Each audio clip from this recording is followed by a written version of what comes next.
start the second part. That's a meeting of our group, Materials-Informatics, from CNPEM. First, I would like to thank you very much. The all invited speaker in this part, Luana said, but I'm repeat. It was very nice. These 3 days, we learned a lot. Okay, and we hope you continue. Today we have some hands-on. Probably James and Dalpian can explain. Please. I don't know. I don't have the program. Sorry about that. Okay, good afternoon, everyone. So now we are starting the INCT Materials-Informatics meeting, the second one. So you will have 2 talks, okay, from Ramon Cardias and João Nuno. And then later you will have a tutorial session. The tutorial session will be with George Trenis, Hannah, and Jorge. So it will be simulating nuclear quantum effects with path integral models, a topic that was described a lot here. So I will just give some announcements for the INCT participants in Portuguese, then I switch back to English. Para os participantes do INCT, então a gente vai cobrir as despesas para os bolsistas do INCT e os pesquisadores do INCT. Então, até sexta-feira, eu vou liberar um formulário que vocês vão preencher. Aí vocês vão anexar os formulários do CNPq, os cartões de embarque, comprovante de passagem, e aí depois a gente vai fazer o reembolso das despesas, ok? Então, alguns já me pediram certificado. O certificado demora um pouco para ficar pronto, mas quem precisar prestar conta, né, de afastamento, me mandem e-mail que eu escrevo uma carta dizendo que vocês participaram do evento. Tá bom? Okay, so... Also we have this meeting that Dalpian, Haley, you and me. Okay. Nós temos um encontro do comitê que é só o comitê que participa. Ele acabou ficando na programação, mas não é para todos. Ele é ao mesmo tempo do tutorial, mas é só os membros do comitê, ok? Só para... que alguns já me perguntaram, eu tenho que estar no comitê. Não, é só o comitê, ok, gente? Bom. Now switching back to English, so we'll start the meeting now. It will be a bit before time, but it's good that we'll have more time for questions, and Felipe will be chairing this session. So, Felipe, thank you.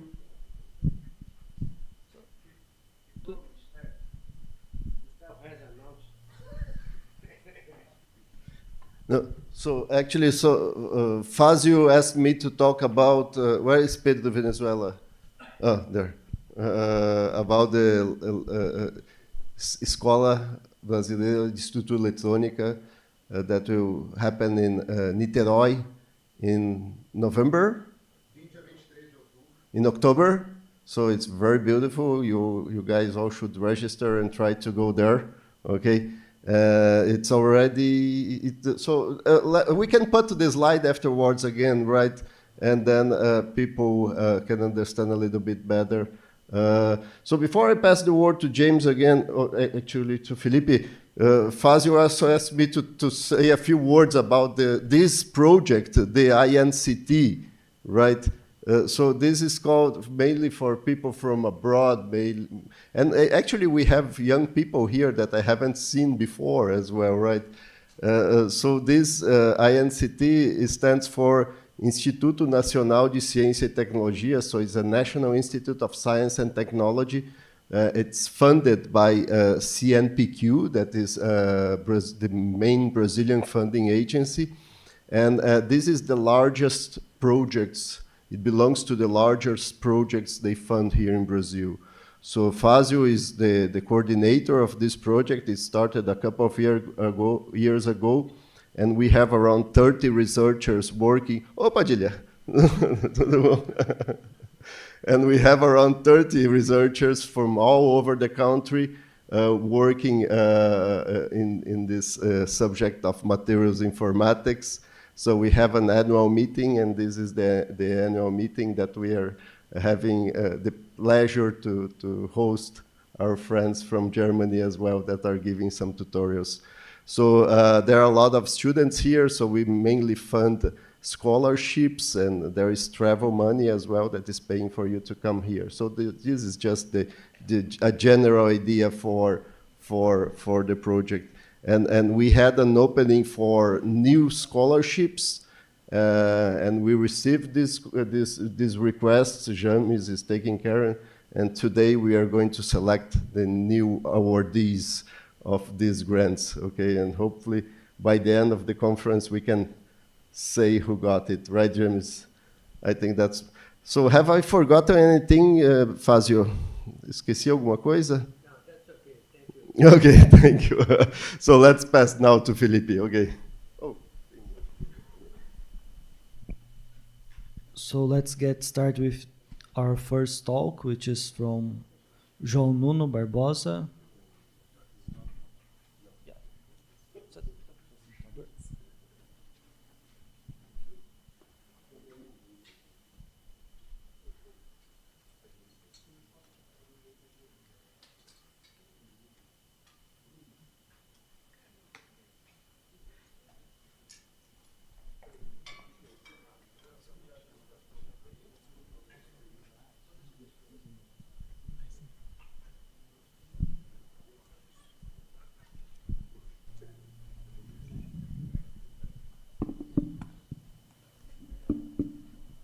So João Nuno Barbosa is a researcher here from the INCT, and it's a professor at Federal University of ABC that you guys already heard about, and is talking to us about discovery of new materials. So the floor is yours. Thank you, Philip. In fact, good afternoon, everyone. But in fact, last week I changed to UFPE in Pernambuco, so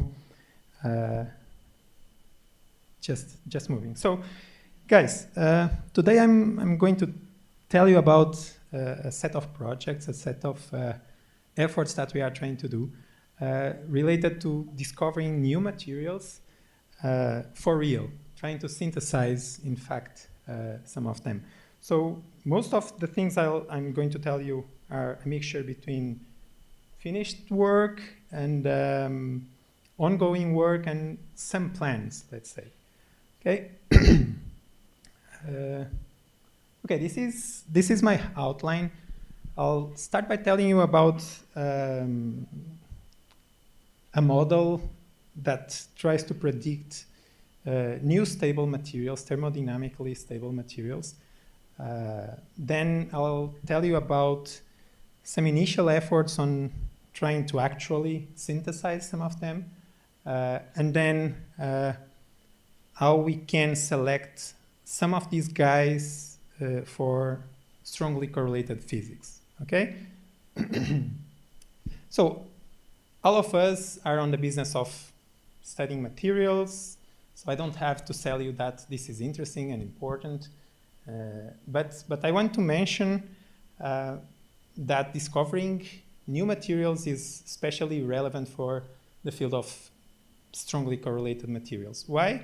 Essentially because a lot of these phenomena like unconventional superconductivity, strange metallicity, we don't know a lot of different instances of these systems. So if we are able to discover a few more, maybe that helps us to nail down the basic physics for it. So I'm interested on this side on twisting the projects into this side. Okay, so over the last few years, all of you know that there has been a lot of work on this field. So we have several databases based on DFT calculations. I list some of them here. That allows us to do data science, and train a lot of models on that. In particular, we have heard a lot about these machine learning interatomic potentials. over the last few days. I'm here only showing these MathBench discovery benchmark efforts, where we have a bunch of models here ranked according to this CPS, that is a benchmark of a lot of properties. So these kind of models, they allow us to emulate the FT. We can calculate thermodynamic stability, structures, phonon spectra, thermal conductivity. We can even do molecular dynamics. So, okay. These kind of databases also allow us to try to predict new stable materials, thermodynamically stable materials. We usually think about these guys or this property being thermodynamically stable as a proxy for synthesizability, okay? But this is a difficult problem, right? Because as you can imagine, there's a huge configurational space on which we have to search to find new stable materials. So you can think that we have many compositions and a huge amount of possible crystal structures. There have been a lot of efforts on that field also with different approaches, from evolutionary algorithms, reinforcement learning, and these more recent generative models. So one of these works is from Microsoft, I think this one, yeah, and this one from Google. Right. Another interesting thing is that the trend is taking us to automation of labs. I just show here a small animation of one of that effort that is published on this Nature from late 2023. It's some people from Berkeley. They've claimed that in roughly 2 weeks they discovered about 15 new materials. Okay, that's exciting. All these advancements are exciting, but there's some buts here. Okay, so machine learning models, we know they can have errors, even that the FT have imprecisions. Taking the FT thermostability at T equals 0 as a proxy for synthesizability, we know it's not exactly correct. And more than that, even if we can find theoretically materials that are stable, that doesn't mean that we can synthesize them, okay? There's not an obvious answer for which synthesis route should I take, okay? Right. In particular, let me just say about this particular work, then the community started discussing it, and in fact, they found that most of the materials they have claimed that they have discovered were not real new materials. It was an issue with the X-ray autonomous analysis that was not really correct, and they were concluding erroneously that the materials were new.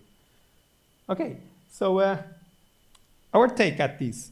A couple years ago, Elton had a really nice idea for a model to try to find or machine learn thermodynamic stability. That model, it's essentially a graph-based recommender system.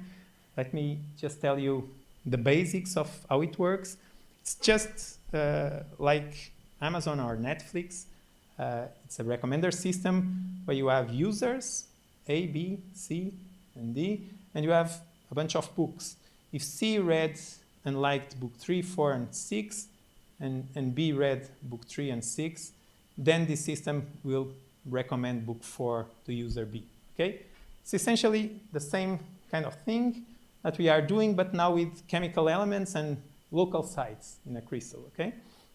So we have a bunch of local environments that the atoms, that the chemical elements can occupy, and then we are recommending chemical elements for those sites. How do we do that? The first thing we first encode the local geometry of sites. We start with structures, crystal structures from OQMD, one of those databases that I told you about, and we anonymize that structure, and then we have local environments here labeled by these numbers, okay? Right? Then we construct a bipartite graph where a given chemical element is going to be connected to each of the sites that it occupies in a stable material on this database. Okay? So then we want to learn about the metric, let's say, of this graph. So we start doing random walks on this graph, and that's going to generate a sentence, let's say, of positions, and with a word-to-vect kind of algorithm, we are going to project these points into an hyperspace that then allows us to measure distances as a cosine distance. So we are going to be able, with this procedure, to tell you that this given chemical element will like to sit on that particular local environment. Right, and what can then we do? We can recommend a chemical element for a given site. We can recommend a site for a given chemical element. Okay, we can, for a given composition, generate new possible structures, and for instance, a chemical system, a binary chemical system, as I'm showing here, we can generate new, probably stable compositions and structures. So I'm showing here just one example of the indium cobalt chemical system, binary chemical system. These yellowish points and the green points are materials that are on OQMD, and the blue ones were recommended by our algorithm. Okay, everything that is below this convex line should be thermodynamically stable, and even the guys that are very close to the line, we take them as being probably stable due to small errors. Okay, right, but we ultimately want to try to synthesize the recommendations, some of these recommendations, the most promising. So we don't want to waste our experimentalist friends' time, right? Time and money. So we are developing a small workflow just to get rid of some of these recommendations that might not be so interesting. For instance, we use these MLIPs to draw the convex hull, just as I showed in the last slide. And then we select the guys that are closer to the convex hull, and we test for dynamical stability, looking at the phonons using these UMLIPs. And now we are working on trying to have a rough estimate of stability at temperatures not exactly zero. Okay, just to eliminate some of these predictions or some of these recommendations. So here is another chemical system, niobium, indium. All the blue ones were recommended by this model, and after this filtration, we eliminate a bunch of them that are very high in energy, and the ones that are not stable, dynamically stable, and we have just these guys here, okay? So in particular, these 3 here look nice on this particular system, okay? Right, we have been looking at some scarcely explored binary systems, at least in OQMD. I just here have a slice of a matrix of chemical elements and the number of OQMD entries on that binary system. a few promising ones that we have found so far. I've listed them here, okay? Right. So, but the really difficult question, I would say, or an important question is, can we synthesize them? And the first answer is that that's complicated. Why is complicated? Because, again, we have a huge space, even bigger than before. We don't really know which technique to use, which reactants, which solvents, which operations, for how much time should we do each operation, at what temperature. And the idea is to try to have a data-driven synthesis for synthesis route recommendations. So our approach is to try to make it simple, okay? So we are going to focus on this flux method. So it's this flux method is a method that is used to grow large single crystals, okay? Beautiful, nice single crystals. And those guys are very nice to study the intrinsic properties of the material. So how does it work? Roughly for what we are concerned here, we have powder for the materials that we want to mix. We put everything together. We put everything in the oven.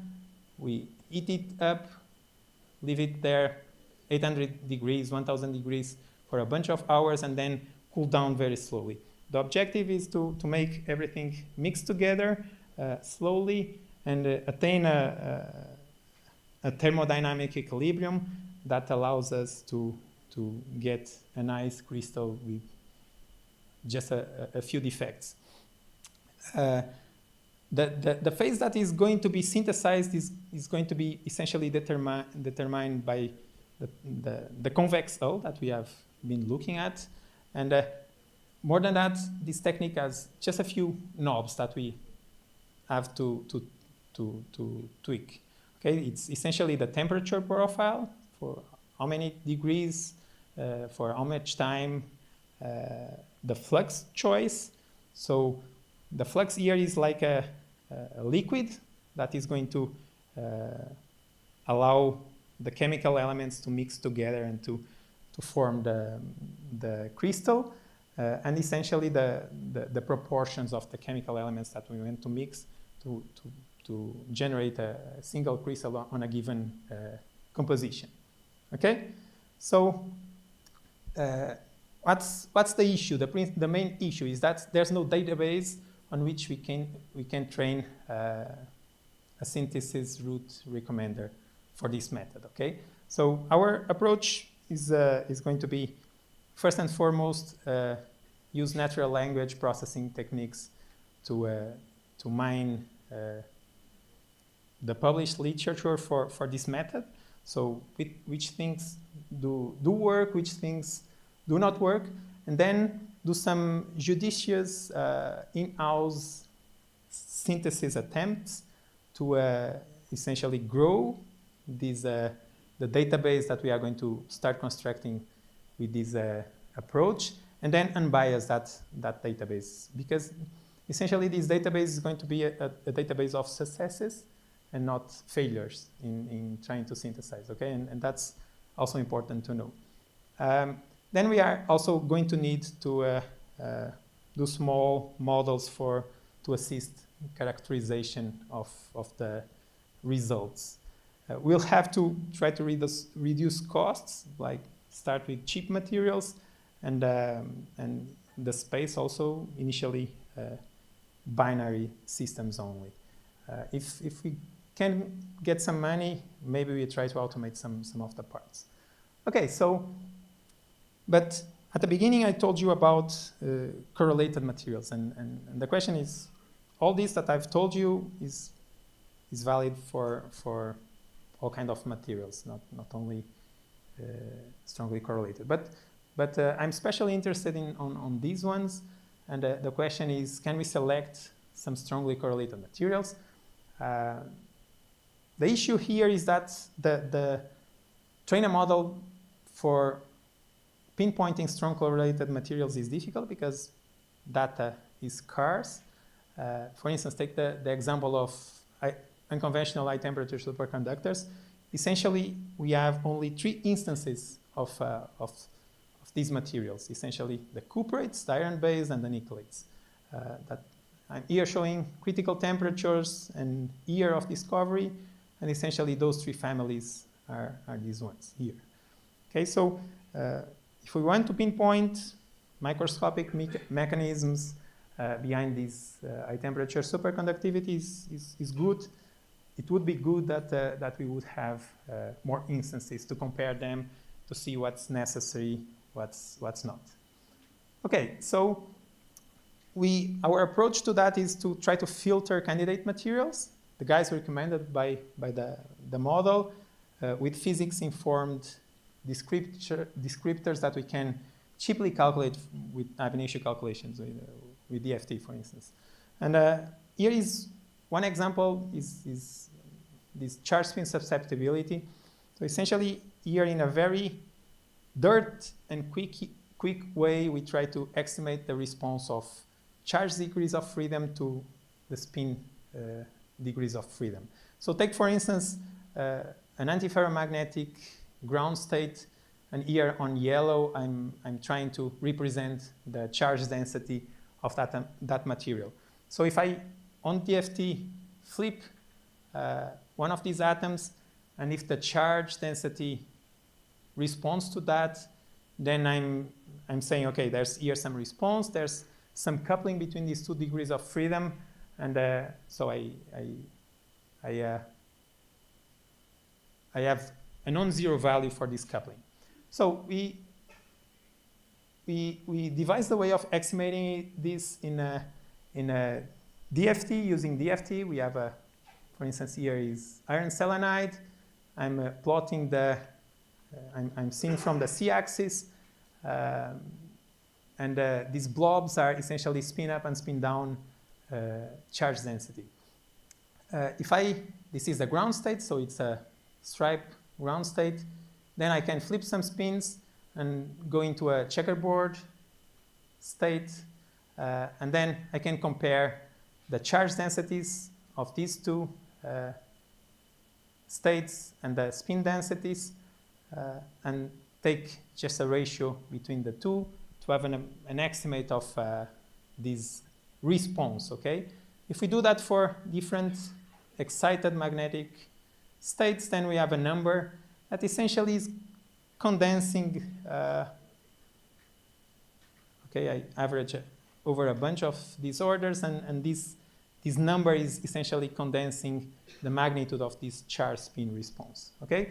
You do this with a DFT plus U, but you can use any ab initio code that gives you spin and charge densities. And we do it with DFT plus U because it's cheap and reasonably accurate. Okay, so our benchmark work is essentially condensed here. So we have this charge spin susceptibility and a bunch of materials. Here we have the ground state classification of each one of them. On blue, we have conventional materials, and on green, we have unconventional. By unconventional, we are thinking about unconventional superconductors, disordered magnets. Okay, and right. So what we see is that all the unconventional ones are sit at intermediate to large values of this quantity. So we now can do high throughput calculations on different materials. Here I'm showing some results for the nickelate family and for some other materials. The things we are doing now is to set up a high throughput workflow to construct a database that allows us to devise a rule of thumb for this kind of quantity. And we are testing other descriptors for correlated physics systems, okay? So this is my summary. Thank you.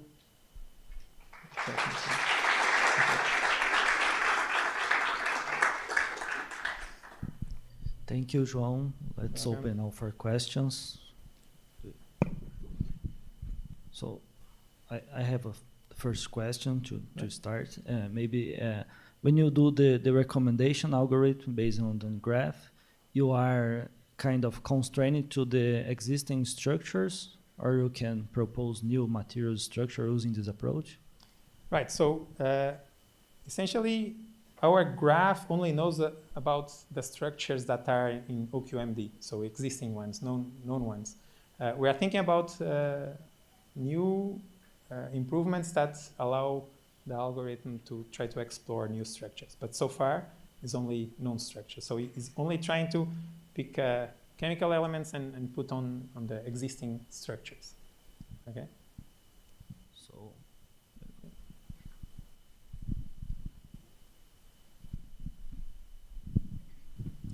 thanks for the talk. When you do the spin response by flipping the spins and seeing the charge density, how it is affected, you only do single spin flip, or do you also see the response if you flip multiple spins at once? Yeah. So we can do either, right? We can. The response is going to depend on the material, but usually we flip a bunch of local magnetic moments to have a different magnetic texture. And for each material, we do that several times to have different magnetic textures and then average over them. Okay. Is there also any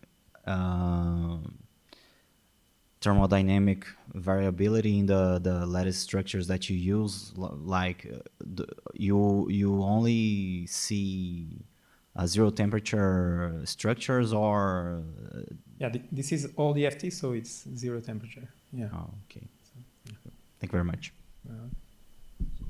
there's another before you. So we have time to two more questions, I believe. And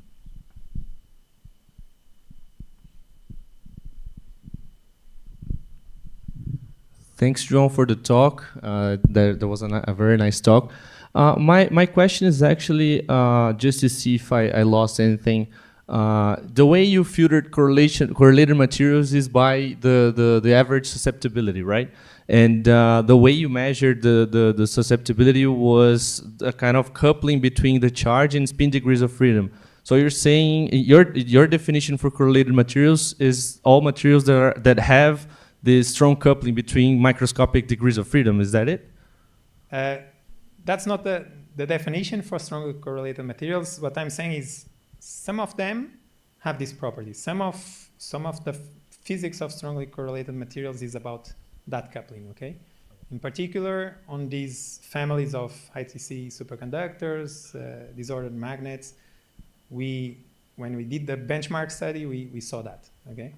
So, and that correlates with the understanding, for instance, of the microscopic mechanism of unconventional superconductors. So people think that instead of phonons mediating the coupling, the pairing, you have some kind of magnetic degree of freedom. People don't agree exactly on what it is, but it's around that there. Okay. Thank you for the talk. You commented about self-driving labs. Do you have a clear vision where to start and what is most promising for you in this area and so on? So that's something that we are starting to think about, and it's going to depend on the money that we have. But there's some low-cost platforms that we have looked onto, so we are waiting for a funding result. So depending on what we get, we put more time on that. But so far, it's just something further ahead, okay? But it would be very nice, of course, because if we want to build our database with experiments, it's going to be kind of boring for the people that are going to be doing the experiments, like a few dozen experiments. So automating it would be the ideal, okay? So let's thank João again. Thank you, guys.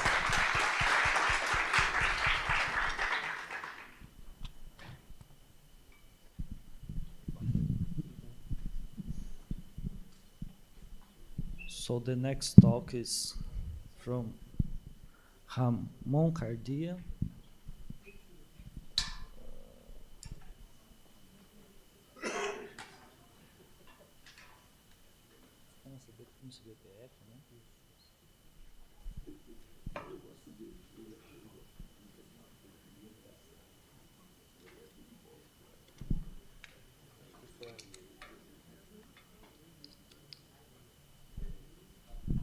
So thank you, Ramon. And Ramon will be talking for us about some magnetization in nanoribbons structure. So the floor is yours. Special thanks to the organizers for the invitation. It's my first time here in Campinas. The meeting is about this material informatics. I'm going to talk about results and everything, but I'm going to go through the process of producing these results, which might be interesting for the audience. So first, this is the group I work with, at least a few people. So I have a collaboration with people in Brazil, in France, and in Sweden. Particular to this work, Bechara, Márcio, and Bechara and Márcio from Brazil, and from Sweden I have Anders and Hugo. This is a picture from when Anders was here the last year. That's when we started this work. This is in Federal Fluminense, where the Electronic School of Electronic Structure is going to happen. So it's a very nice place. And the motivation between working with magnetic materials is that here's a few numbers about we live in this world of information, and we have to store data somewhere, and the data is stored in the clouds, for instance, are about 33 zettabytes by 2018. By 2015, this is estimated to be over 200 zettabytes. So that's a lot of data. We need magnetism is behind storing this data, so we need new materials and we need new strategies to store this somewhere. And one of the strategies are skirmons. So I think if you're from the magnetism, you for sure heard about it. So they are this sort of topological magnetic structure, and they have particle-like properties, so we can play around with them. We can pass an electric current, and this is a science from 2024. So they reached over 900 meters per second in speed. So if you pass an electric current, you can do a sort of a skyrmionic racetrack sort of device. But what I'm interested in here is this spin transfer torque, and spin orbit torque device. This is a magnetic resistance random access memory. So if you look here at your right, this is what I'm going to talk about today. So this green here will be your heavy metal, say platinum. This a little purple here is your free layer. So this is a magnetic layer. You have another green here, which is an insulator, and then you have this other blue here, which is another magnetic material. So you pass a current here in your heavy metal, and through a spin Hall effect, and now we know that through orbital Hall effect as well, you're going to inject a spin current into that direction, and that spin current will have a spin polarization. And depending on the direction of that spin polarization, you are able to manipulate this layer here. And through magnetic resistance, you're going to have two different states of resistivity here for this material. If your spin is aligned with the spin here, or if you're antiparallel, and then this can be your zeros and ones in your computer, for instance. So this device is highly studied today. You have IBM and Kingston and these guys from the industry working and playing around with this. So this is my main motivation, and this is a little bit of a theoretical background to explain why we do and how we do it and why it works, at least for most of the materials. And the main argument is that if you look at the density of the magnetization density of most of our magnetic materials, it's centered around the atom. So this red here is the cloud of non-magnetization. Here you have chromium, and this is blue because chromium is antiferromagnetic. And so you can go from a problem which is quantum to a semi-classical approach. So now that these magnetic moments are aligned, I'll go to a semi-classical approach. And the other way to look at it as well, or the extra way to look at it, is that my whatever system that I'm working with, whatever material it has different degrees of freedom. I have a charge, spin, orbitals, and lattice. And these guys, they interact with each other. No, I don't have here. But usually, depending on the system that you're studying, the spin's degrees of freedom, they're much slower than the electronic degrees of freedom, for instance. The spins and the less degrees of freedom, they're more or less coupled. So it depends on the material. But of course, for the material that we're going to study here, we assume that the spins relax much lower than the electronic degrees of freedom, and therefore you can decouple them. But of course, this is not always true. We do, I think you've heard about density functional theory, and you have plane wave-based methods, and they all work at the K-space, use the block theorem to write your wave function, etc. But what I do here is that I work in the real space.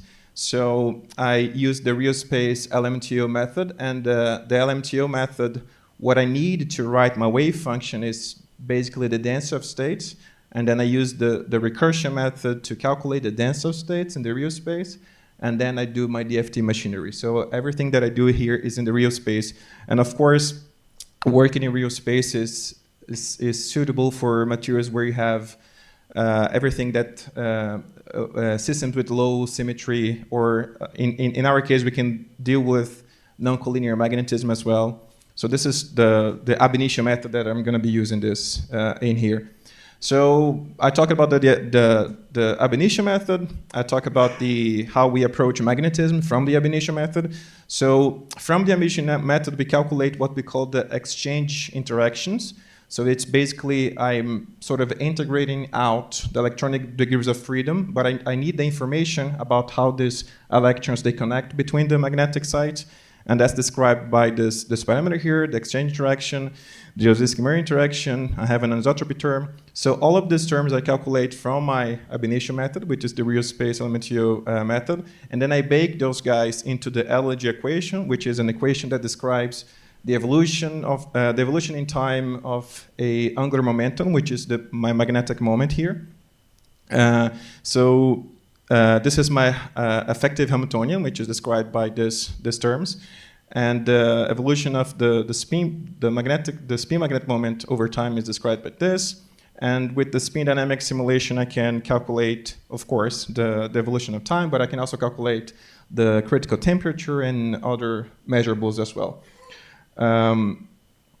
So this is a little teasing of what we can do. So here you have a skyrmion, and here I have an impurity. This is iron palladium iridium. That's a famous system where you can find skyrmions.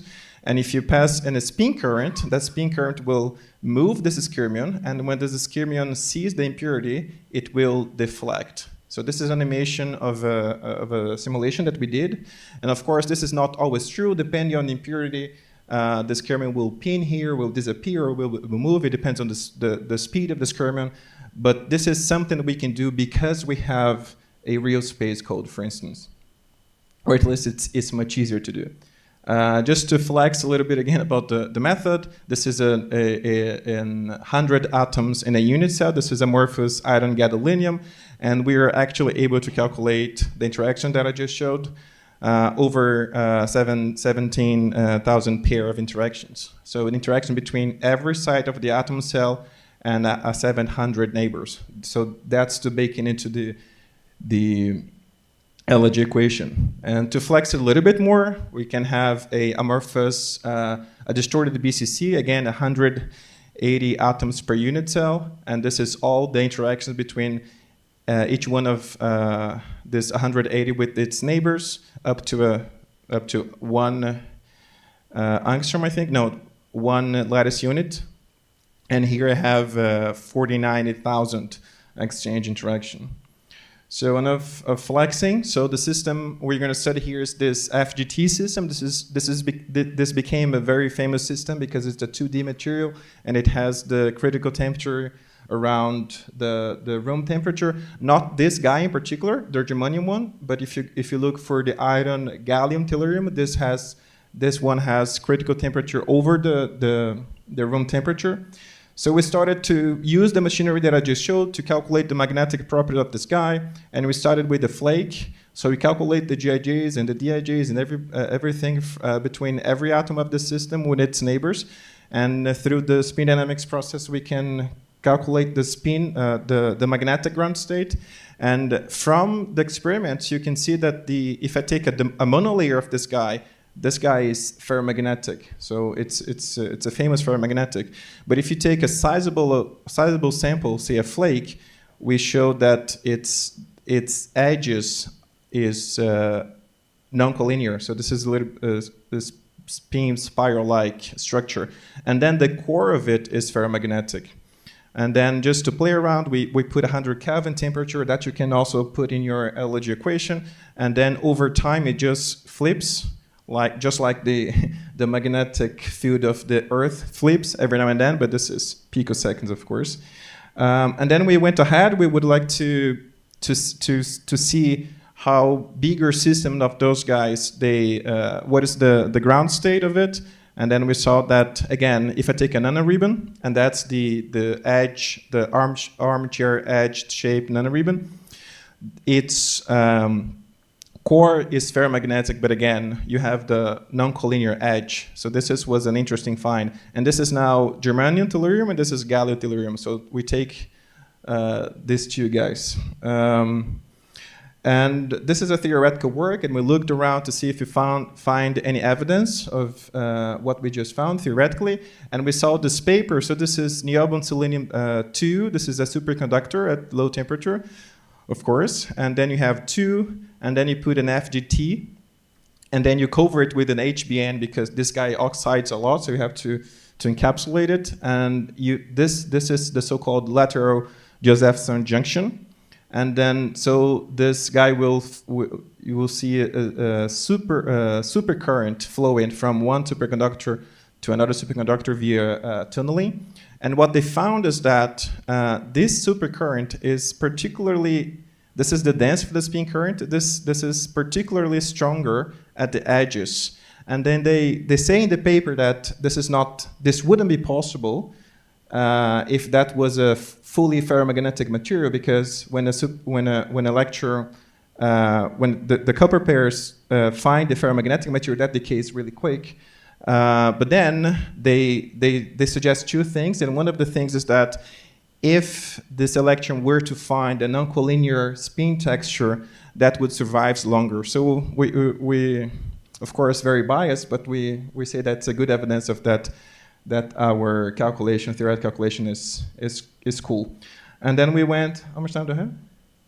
3 minutes, okay. I'll go quick, and then we would like to do the spin over torque device. And I talked about the heavy metal that you have on the bottom of your magnetic material to flip the magnetization of the material. But here what I'm using is the non-collinear magnetic material, non-collinear antiferromagnetic, sorry.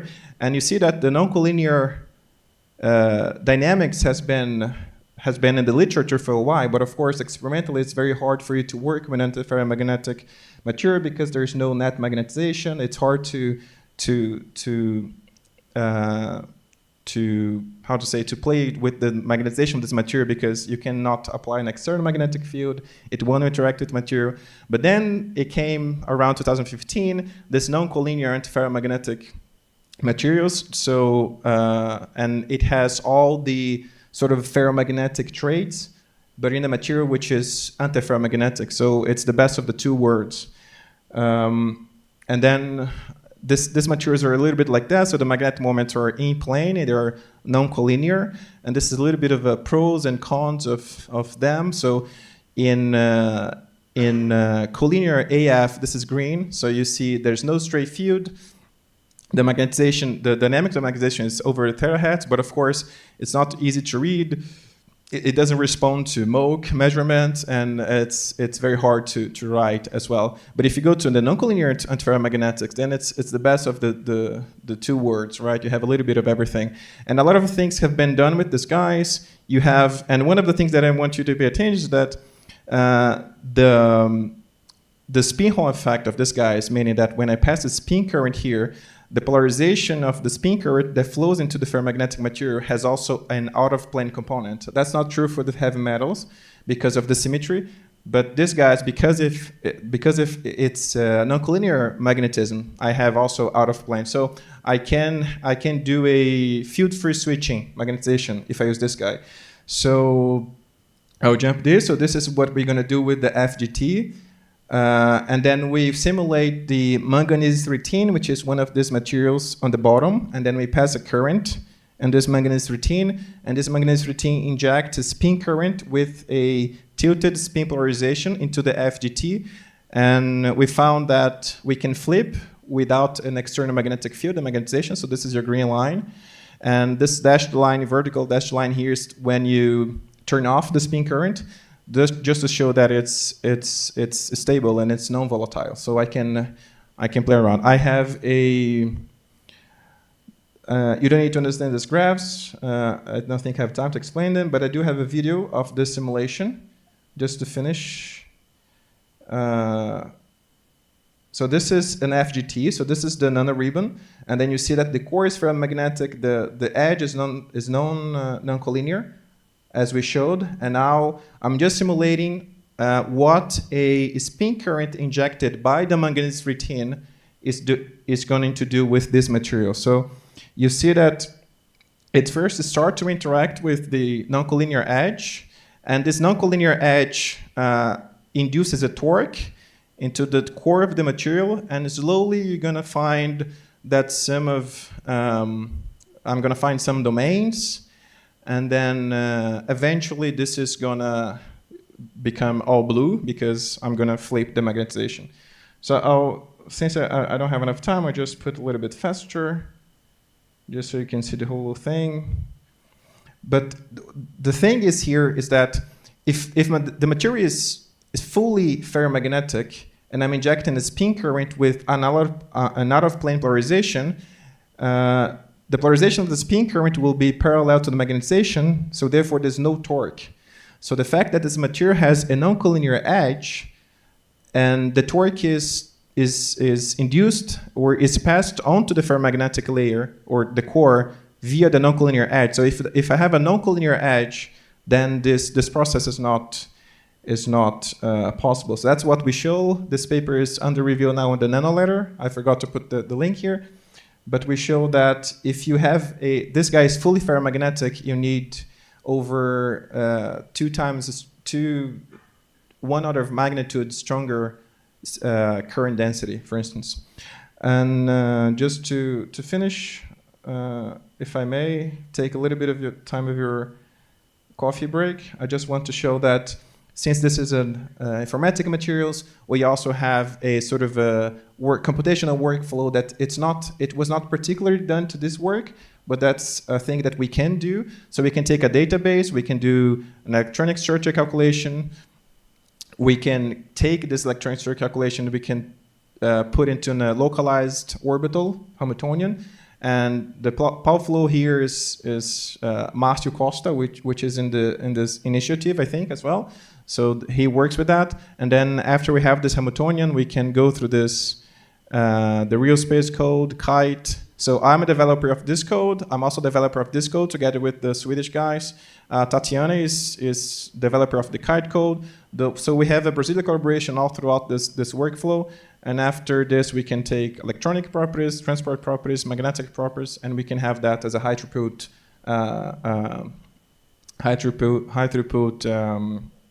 workflow. Of course, we can skip this process, this two here, because the real space also give the electronic structure that you need and the localized Hamiltonian. So that would be it for me. Thank you for your attention.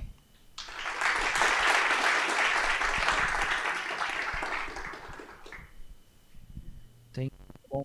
We are now open for questions.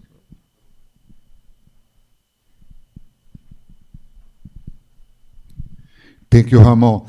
In this workflow that you show, what would be the advantage to use real space or plane waves? So the plane wave code, the problem is that if you're calculating pairwise things like the exchange direction between site I and J, and you go from here, which is a plane wave method, and you localized your Hamiltonian with power flow or with Vanier, for instance, you're going to end up with a non-complete basis. Sometimes your localization is not well done. So when you calculate pairwise interactions, that can give you non-physical results. So that's known in the literature. There's this post-processing code called TB2G, I think, which is a Python code, and there's a lot of reports in the literature that if you go from here to here or to Vanier, and then calculate the exchange directions, then you can run into troubles. With the advantage used in the real space method is that my Hamiltonian is localized in the first place. So everything is localized, time-bound and localized. This is an expensive code, I would say. Yeah. So very nice. So what's the time scale of that movie that you presented? And can you comment again on how to include time in the simulation? So yeah. So so the time was 300 picoseconds. So this is the simulation of 300 picoseconds, and the time is just I'm integrating this equation. So I'm doing a predictor step. So I have the torque here, and then I do a predictor step, and then do a corrector step, and then I average out, and that's my... So if I do long time simulation, then I start to accumulate error because I'm integrating this, right? So I have to be careful with that. But so this is the way we do it. So I think we have time to one last question before the coffee. Thank you, Ramon. Forwarding or proceeding with this, if you have a local basis, or even in DFT, do you need the localization to be done well? So do you need maximally localized Vanier, or any local basis should be enough? Does that change the accuracy that you get your parameters? Any localized base, as long as it's a full basis, it's enough. So power flow is power flow is good. I think the problem that I just with any local basis. Say again? Doesn't need to be power flow. Can be any local basis. It can be any local basis. Yes. Yes. You. So let's thank Ramon again.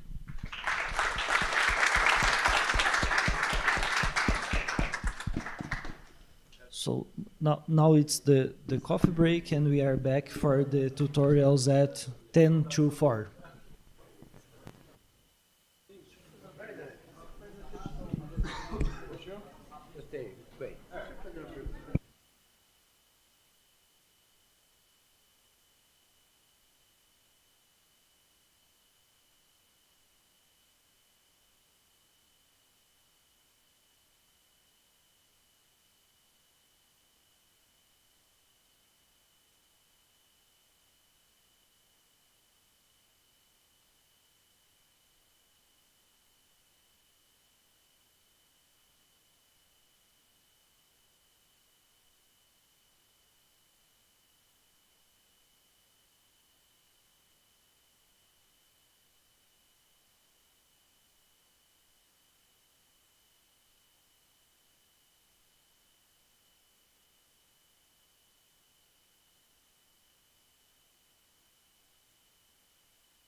Hello, hello, hello.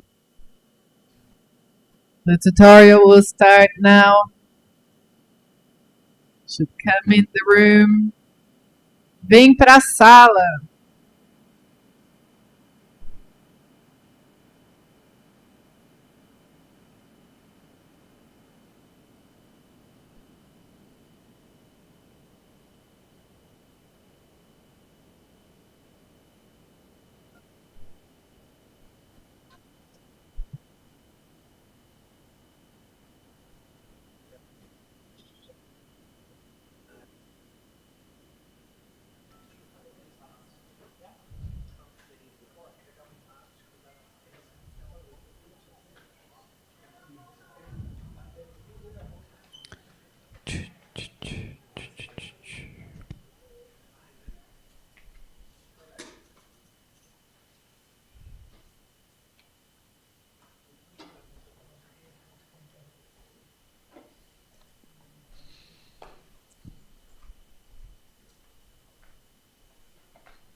Okay, let's do a few minutes more, just so people can come in. Galera, entra aí. Tem que começar. Senão a gente fica muito tarde aqui hoje, né? Não vai jantar.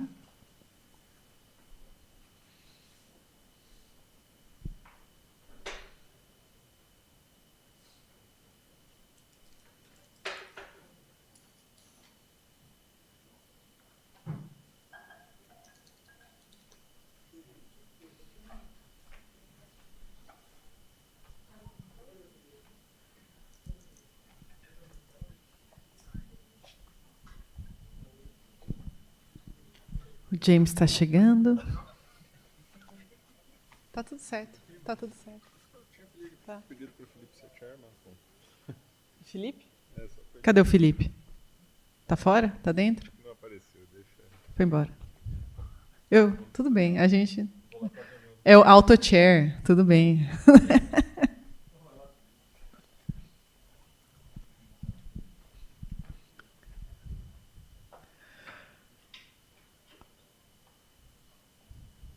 Okay, so we're going to do some tutorials. One tutorial is today, another tutorial is tomorrow morning, early, 8:30. So it's a cool tutorial tomorrow about machine learning, some basics, and also this machine learning for electronic structure. And then one in the end of the day tomorrow as well about active learning. And so this is like, you guys get up, so all of you, so people can see you, and you too. You have received this link, I think, with a virtual machine. If you use that, basically every software that you need to do any of the 3 tutorials is already installed. And I really have to thank my group, because they really set up that very, very nicely. And they are standing up because if you have problems, you can ask them also. Like, they will all know a little bit about how to solve your problem.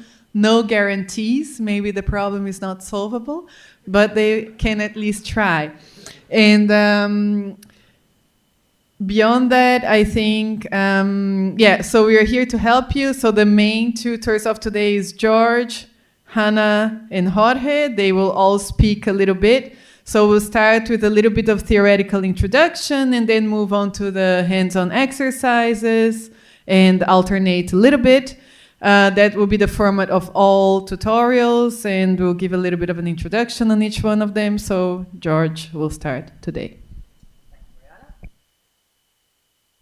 Tudo bem? Rightio.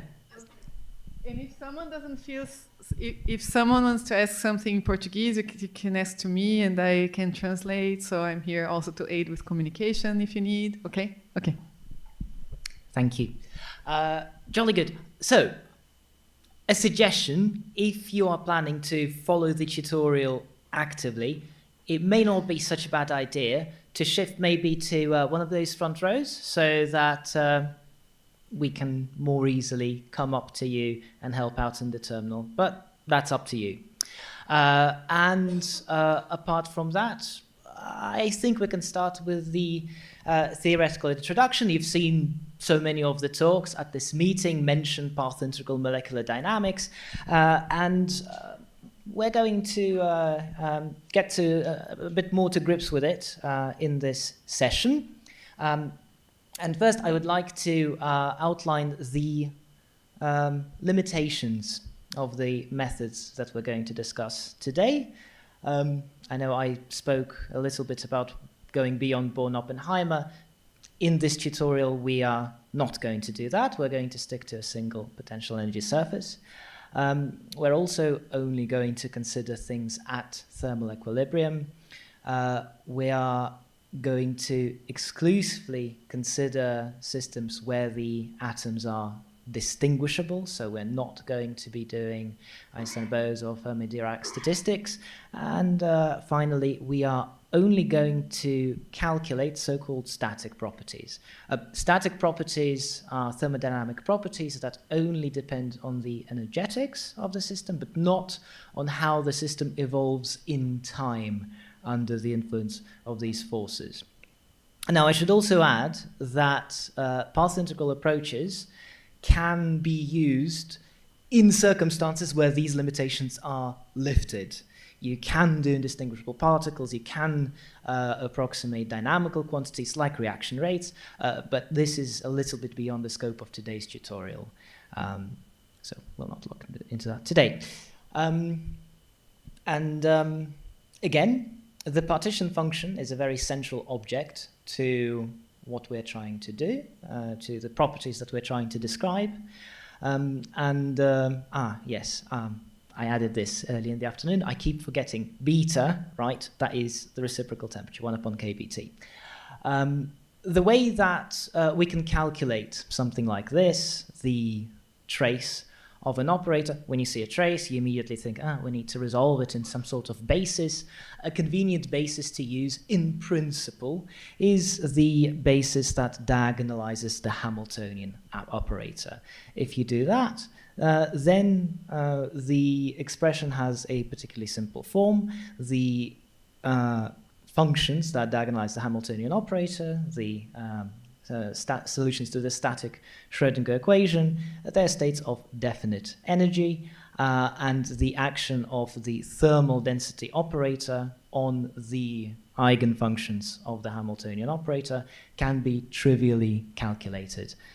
So, with a little bit of mathematical trickery, you get what's hopefully a familiar looking expression from your undergraduate courses, where the quantum partition function is expressed as a sum over the Boltzmann weights. The weights are the eigenfunctions of the Hamiltonian operator. And we can sketch this as something like this, where different energy levels have populations described by that Boltzmann factor. That's all hunky-dory. Problem with this approach. Any ideas what the problem is? I have one suggestion. For this, we actually need to solve the Schrödinger equation. And we don't like doing that, especially when we have lots and lots of atoms in our system. What can we do instead? Well, going back to the quantum partition function, we can remember that the Hamiltonian operator is a sum of a kinetic and a potential energy term. Then we can indulge ourselves in a little bit of mathematical trickery and perform a Trotter decomposition. When this factor, this beta, is rather small, then to a good approximation, the exponential of a sum of operators is just equal to the product of two exponentials, one describing the kinetic energy contribution and another describing the potential energy contribution. The next thing that we're going to do is we're going to express the trace in a different basis. We don't have to use the eigenbasis of the Hamiltonian. Most of the time we can't get it. What we can use instead is this position basis. So these are just the eigenfunctions of the position operator, and the reason why we choose this basis is because the potential energy term can then be treated very simply. We assume that this quantity, this U of x, that's the Born-Oppenheimer potential energy, is given to us by some higher power, by some external electronic structure code, and this factor can be evaluated very simply. The expression then simplifies to just a matrix element of the kinetic energy contribution, and because of the very simple structure of the kinetic energy factor, this too can be calculated easily. I'm not going to go into details, but when you go through the maths, you get this expression here, which I preempted by labeling the whole equation as Z underscore CL, classical partition function. Thankfully, the correspondence principle still works. If we go to high temperatures, then the quantum partition function reduces to this, which is the classical partition function that describes a system in external potential U at a reciprocal temperature beta. Thermal averages corresponding to this classical partition function can be calculated very efficiently for really large systems using sampling methods, be it Monte Carlo or molecular dynamics. In this tutorial, we're focusing on molecular dynamics, where you simply evolve the system in time with maybe some additional things attached to your dynamics to ensure that you're sampling the correct temperature, maybe the correct pressure, who knows, we will see. And then you record the frames from such a classical molecular dynamics simulation at even intervals and average over these frames the property that you wish to calculate, and this gives you a very straightforward, very effective way of calculating hugely multidimensional integrals. Okay. That's fine. The only problem with this approach is that when an experimentalist comes up to you and says, calculate the partition function at some temperature, they decide what the temperature is, not you. You cannot make the temperature arbitrarily high to always make this approximation work. So how can we make headway in that case? Well, Trotter never insisted that what should be the small quantity is the actual temperature. You simply have to get your expression into some form where you have an exponential with a multiplicative factor that is small. We can achieve that by taking the original expression and rewriting it as a product of n identical factors. And if we make this integer number n very large, then the factor over here can become arbitrarily small, and Trotter once again applies. Excellent. What remains on our way to a ring polymer representation is to do a bit more mathematical trickery. The first thing is we're going to insert a bunch of resolution of identities between the adjacent products. Between these adjacent factors, and we're going to resolve the trace in the position basis once again. You've seen this done before, perhaps. After a little bit of simplification, your expression reduces to that formula there.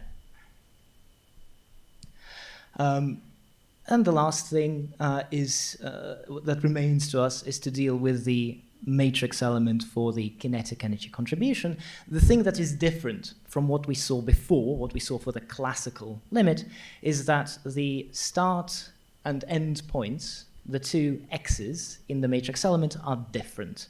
And this leads to a little bit of a complication, not much. Here I give you the final result, but there is a little bit of mathematical trickery involved on the way to getting there.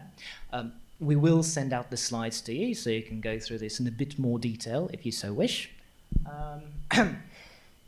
But if you don't do anything excessively clever, then with the original evaluation of the matrix element, you get this factor here, which has an imaginary unit.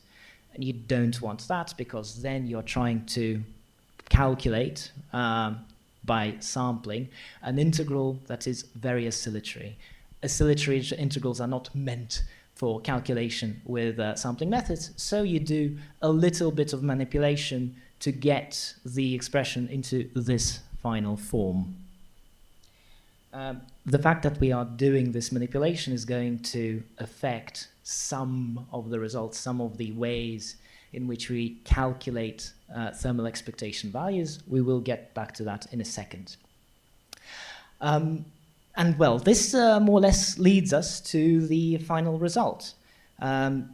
We've just derived the quantum classical isomorphism. And what is it that we mean by the quantum classical isomorphism? Up top is a classical partition function for a system in a potential U at a reciprocal temperature beta.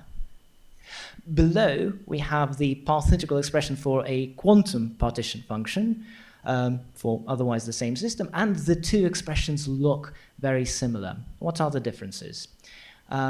Now, instead of calculating a partition function for what seems to be one particle, we calculate this for a collection of n replicas. The second difference is that our temperature, beta, is now n times higher, where n is the number of particles. And the final thing is that adjacent replicas are connected to each other by harmonic springs. Very pleasingly, these springs are exactly harmonic. So this is one of the few cases in physics where you have a real harmonic oscillator. You're not approximating anything here. Amazing stuff.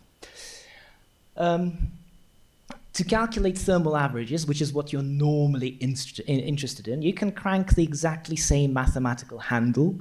And when you go through the derivation, you see that in the path integral formalism, thermal averages look very much like classical averages. You once again have, there is of course a minus sign missing here. Oops.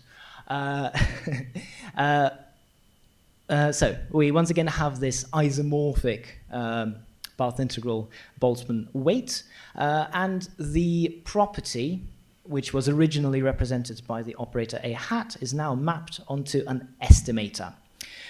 When the property you're calculating depends only on positions, the form of the estimator is very simple. It simply amounts to calculating the property A for every bead in your ring polymer system, and then computing the average. That's it.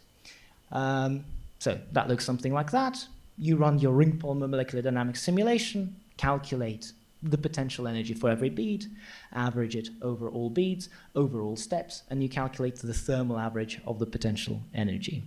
But what about things that depend on momentum? For example, if we want to compute the kinetic energy. This is a quadratic function of the momentum operator, and a naive suggestion would be that the estimator is again the average of the quantity over beads. However, because we indulged in some trickery to get the path integral formalism into a nice form, this is no longer correct. Doesn't work. Sorry guys. Instead, this happens to be the correct form for the so-called primitive kinetic energy estimator, and it happens to have quite appalling statistical properties, actually. And we can see that with a simple mental experiment. In the high temperature limit, when beta is small, for any number of beads, this quantity should reduce to the classical expectation value of the thermal expectation value of the kinetic energy, which is, for a single particle in one dimension, 1/2 beta. This should work for any number of beads. Here we have a factor that is proportional to the number of beads. So for this formula to work, we conclude that both this and that should scale as the number of beads n. And what you end up doing is subtracting two quantities from each other, which are of similar magnitudes, and you're calculating them by sampling. This is a recipe for disaster.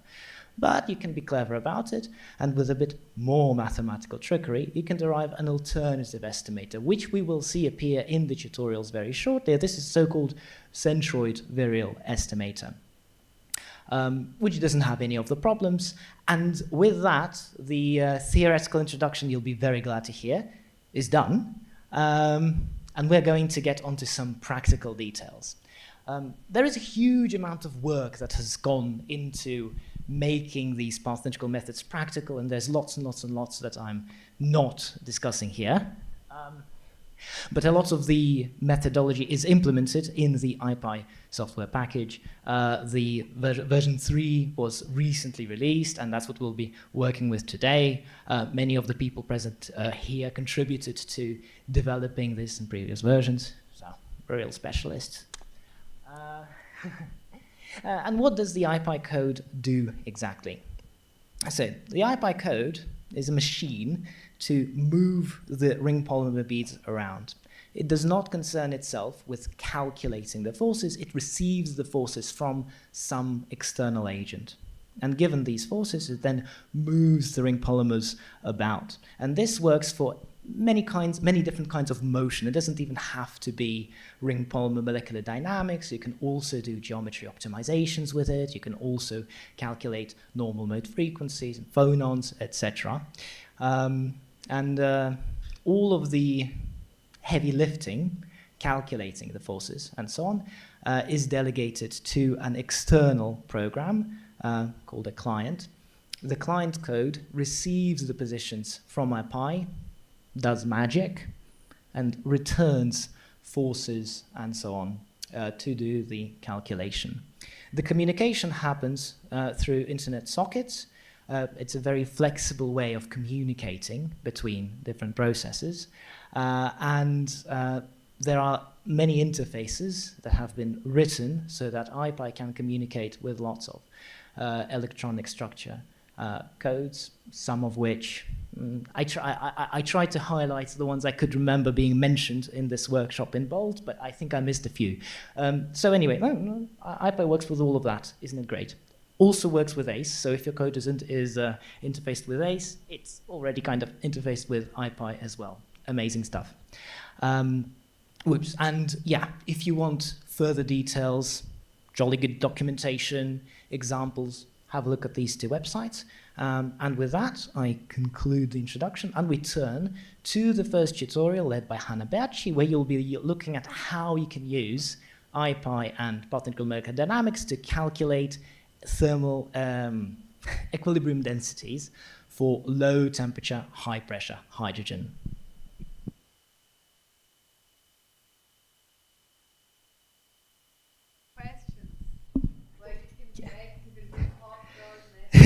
So, yeah.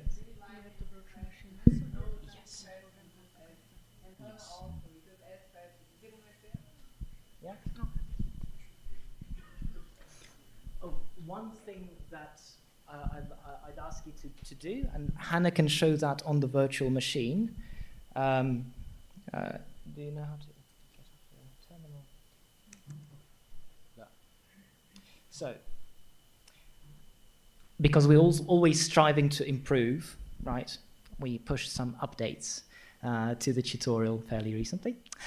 So if you could, if you have this set up on your own machine now, could you just do a little git pull on the IPI tutorial?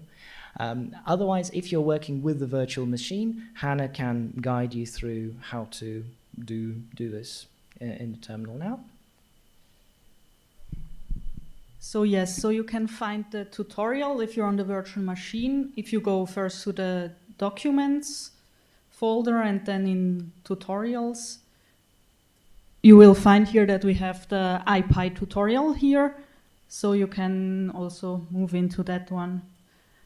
And in order to get the latest changes from the GitHub, just do a simple git pull here. And that should bring you up to date with the tutorial. And also in order to look at the Jupyter notebook, so we are now in the first part of the tutorial. So you can move into this folder, and then to get the Jupyter notebook, just...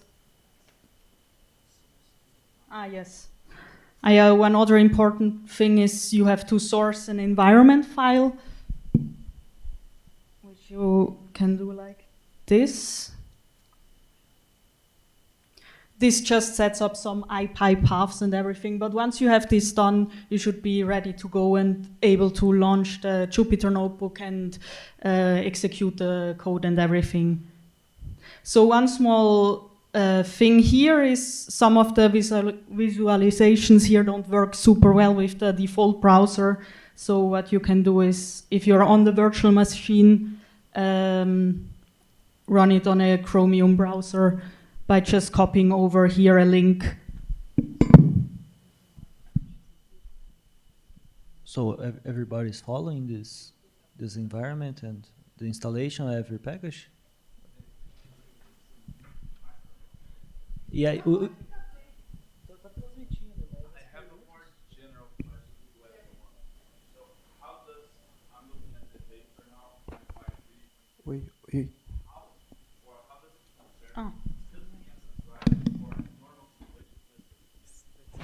Yeah, maybe. Yes. Okay. Thank you. Yes. Yes. Yeah. So IPI wins when you want to do maybe advanced types of molecular dynamics. So I would say if you want to do a bread and butter NVT simulation, LAMPS is more, it will be faster. It's not different to IPI. IPI will do the same simulation, but LAMPS is faster because it has domain decomposition. IPI doesn't have domain decomposition, so if your system gets really, really large, that's when LAMPS really wins with the domain decomposition. Then LAMPS will be just faster. LAMPS is also a compiled C++ code. IPI is Python code, so you also have the C++ computer, So if you want to go that direction, then, I mean, you have no reason why not to use LAMPS.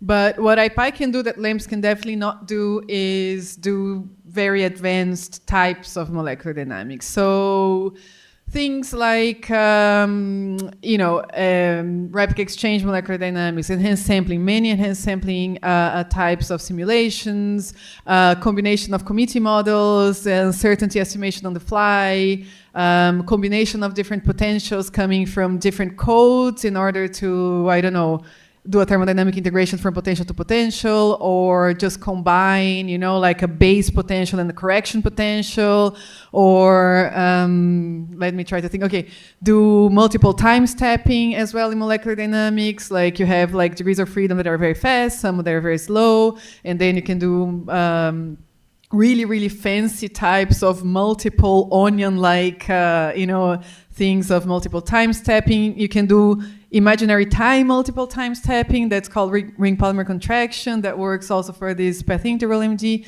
Then the whole world of path integral MD, then we have it all there. LAMPS doesn't have it at all. So when you go like out of the bread and butter, simulations, quantum effects, advanced and sampling type of techniques, also even if you don't have quantum effects, then IPI can be really advantageous. Okay. Yeah. Yes. Yeah. Okay. Good. That's excellent. Yeah. Okay. Yeah. All right. Okay. So my microphone. Oh no. Sort of a more conceptual question. When you do your path integral molecular dynamics, you have the energy weighted by the Boltzmann factors, if I don't know if I can interpret like that. So is your energy an energy or free energy? By the energy you mean the Hn that appears in the yes, okay. Insofar as we interpret this literally, this quantum classical isomorphism, this would be the energy. We will be calculating free energies, quantum free energies, in the second part of this tutorial. But the energy, I should also add, the energy of the ring polymer in and of itself does not have a physical meaning. This is to do with what I was saying, for example, about momentum estimators, how the estimator for the quantum kinetic energy is not the same as the sum of the kinetic energies of the beads. So this ring polymer construction is a sampling tool. It comes out of mathematics, but the energy per se does not mean anything physical. It's a good quantity to look at. It's not even a 0-point energy correction. No. It would not be. It would not be a 0-point energy correction, and we will actually see that as you increase the number of beats, the expectation value of the total kinetic energy of your system just grows linearly. So that does not converge. The correct estimator for the internal energy in the low temperature limit will converge to the correct 0-point energy. That's true. Yeah.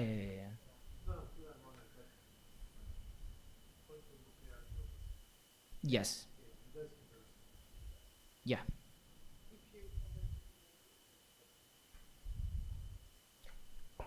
Okay, so was everyone who wants to follow along the tutorial able to open the Jupyter notebook, or are there some problems like getting to this page? Works, okay. I will switch over to some slides just to make presentation a bit easier.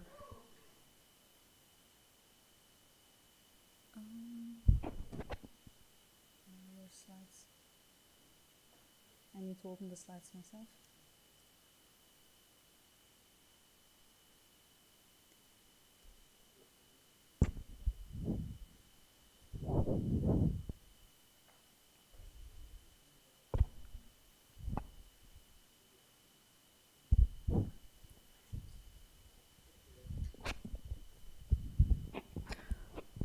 Okay, so let's start with the actual tutorial. So what we are trying to do here,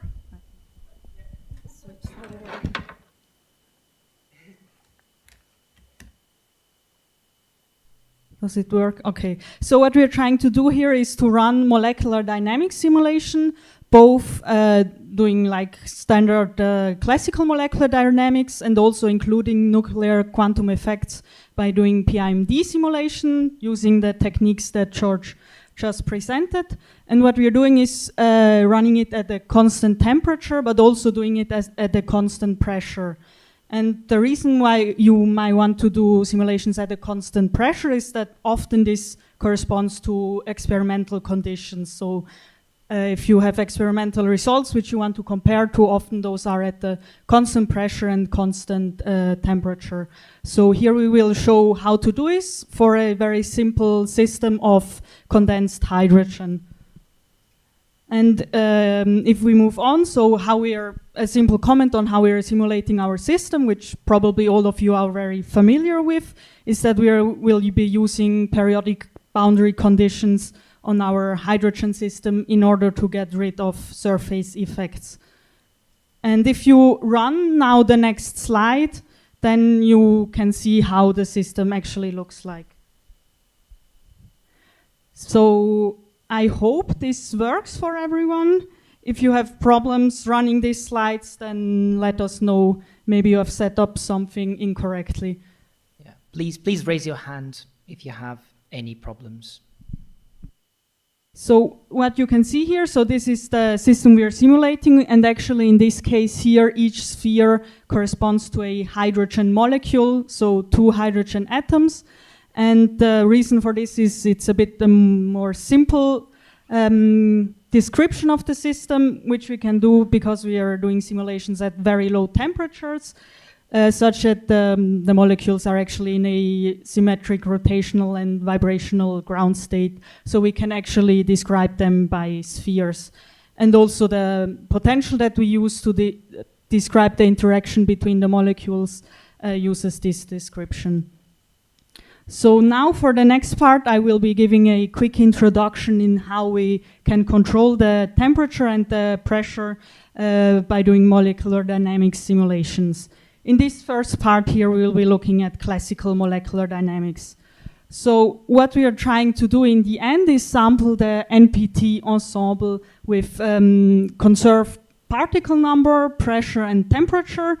And in order to sample this ensemble, we need to sample a distribution that looks like this. So the first term here may look familiar to you from the canonical ensemble, and then there is a second added term that controls the constant external pressure that we want. And we sample this distribution by running molecular dynamics, and you can see the equations of motions that we use here.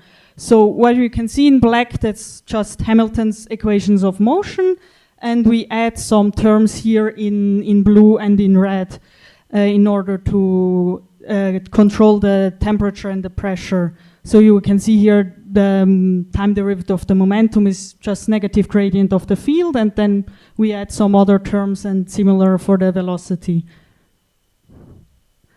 So let's first look at how we can control the pressure. We do this by what is called a barostat. So this is represented by the blue terms here. So first thing that you can notice by looking at these equations of motions is that we actually have also equation of motions for the volume. So this is the cell volume. And since we're doing a simulation at a constant pressure, our volume is no longer conserved. So it changes throughout the simulation, and this is reflected in this equation here. And we can also see that associated with the cell volume, we have a mass, a fictitious mass mu, and also a fictitious kind of cell momentum.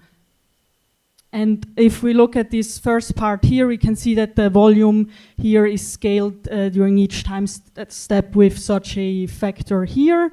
And similarly, the positions scale in the same way. So this means if our cell expands during the molecular dynamics simulation, the position expand in the same way to fit into kind of the new simulation cell. And then when we look at the momentum, we can see it scales in the opposite way here. This is just to conserve phase space volume. And how we can also think about this is that we have our system here, which has some instantaneous internal pressure represented by the blue terms here. And what we are simulating is kind of a piston acting on this system, which exerts a constant pressure on it. And in the end, we want to equilibrate the internal pressure of the system to kind of the constant external pressure. And this is also something we can see in this equation here for the cell momentum, that if the internal pressure of our system is too big, we can see this alpha here gains a positive factor here, which in the end leads to the fact that the cell volume expands such that the internal pressure is a bit relieved. One next thing, so the equations of motions I showed you before, here in black and blue, this actually samples gives you a constant pressure, but actually not a constant temperature, which we want in the end. And you can find out if you look a bit more into the theory, and also in the Jupyter notebook, you should also have links to more papers where you can get a bit more rigorous description of everything. But there you can find out that in this case, if you just have the black and blue terms, some sort of enthalpy is conserved. So what we do in order to get a constant temperature is that we use what's called a thermostat, and we attach this to the particles and to the pistons, which is represented here with the red terms. And if we would just ignore the blue terms here, we will sample a canonical ensemble, which maybe you're a bit more familiar with. So what we can think of doing it, we combine here our piston with a thermostat, which we can think of a huge bath at a constant temperature surrounding our system, and this together gives us our desired NPT simulation.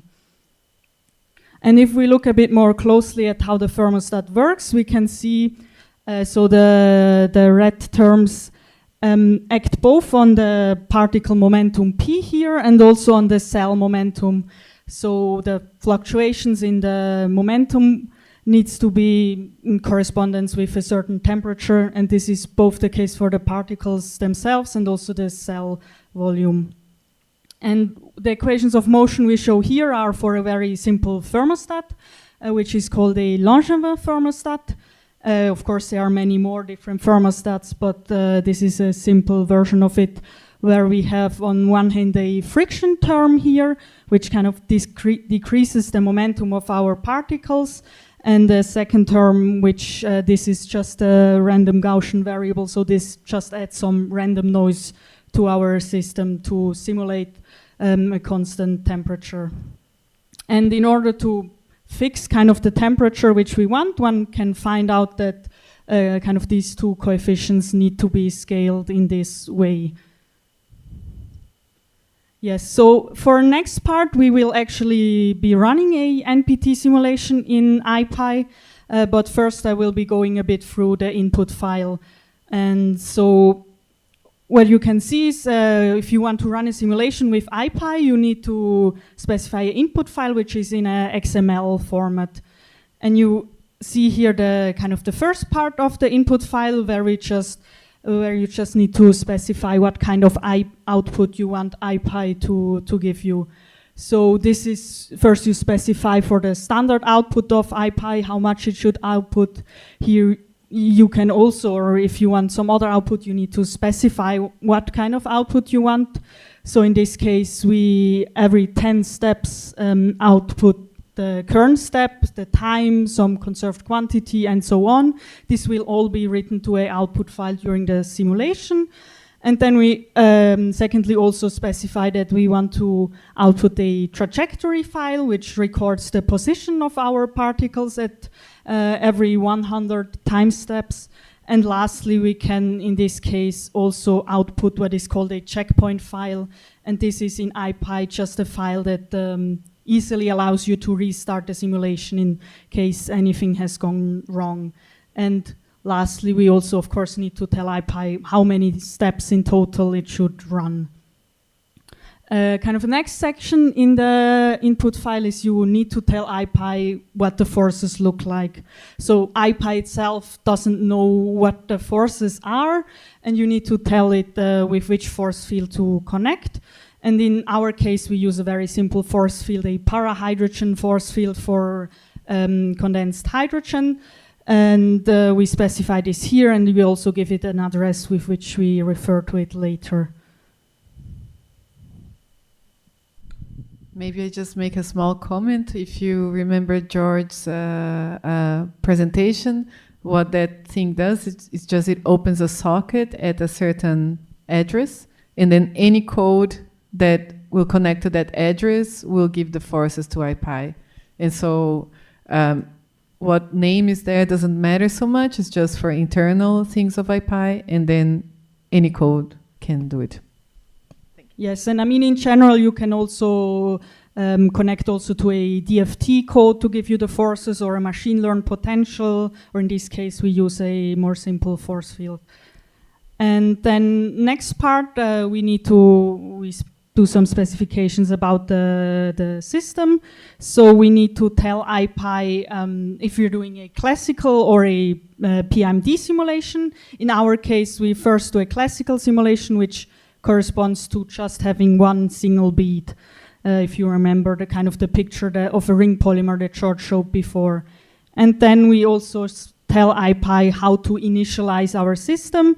So first, how the positions are initialized, we just read them from a file, and then for the velocity, we sample them from a thermal distribution, in our case at 33 Kelvin.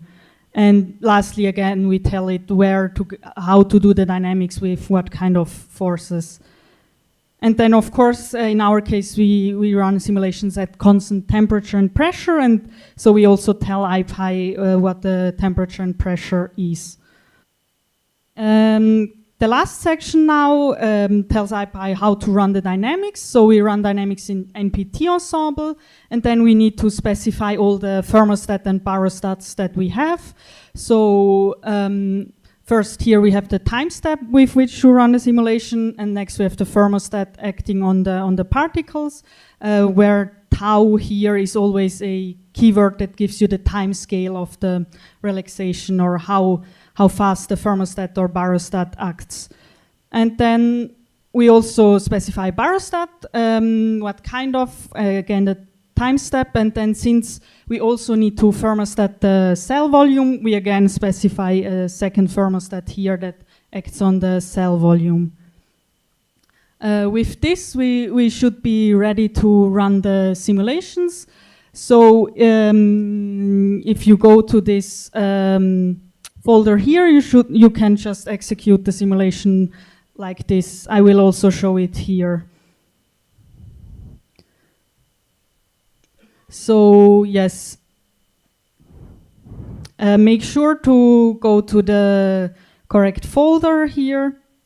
And then first we go into the classical subfolder since we're running a classical simulation.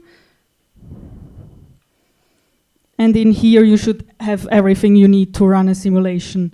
So if you just execute this SH file, which should run the simulation.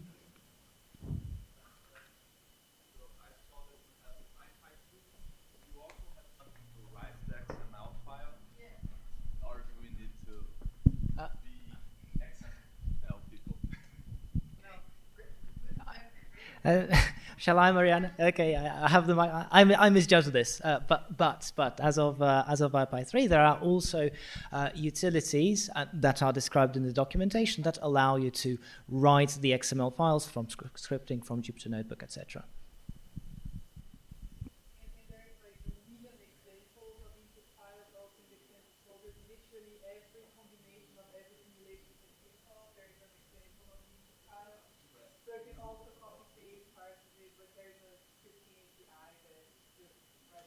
Yeah, I mean, I usually copy over some old input file and do some small modifications to it. So yeah, you can also see the input file here. This is this npt-md.xml file. So this is what we were looking at before. And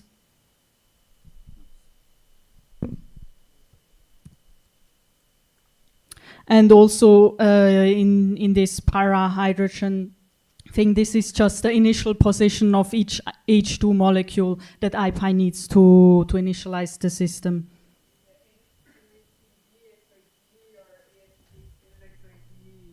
Any format can be read, basically. So yeah.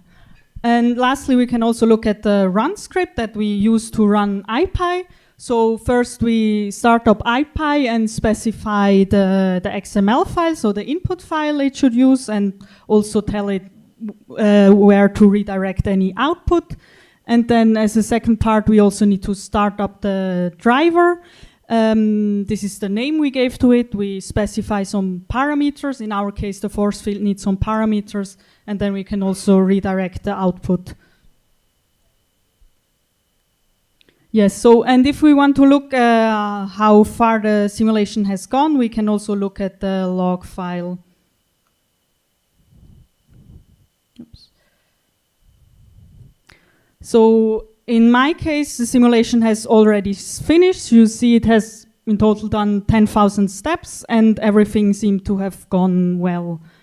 Again, if you have any problems, if your simulation didn't run correctly, also let us know, then we can have a quick look if why things have gone wrong.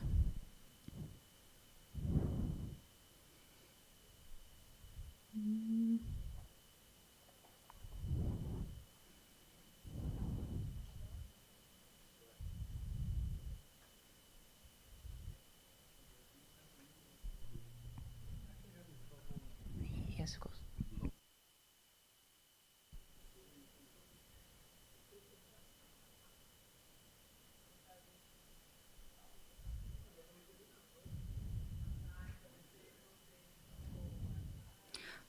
Okay, so let us quickly continue. Also, in case your simulations didn't run, you should also be able to visualize things in the notebook. We already provide the correct output.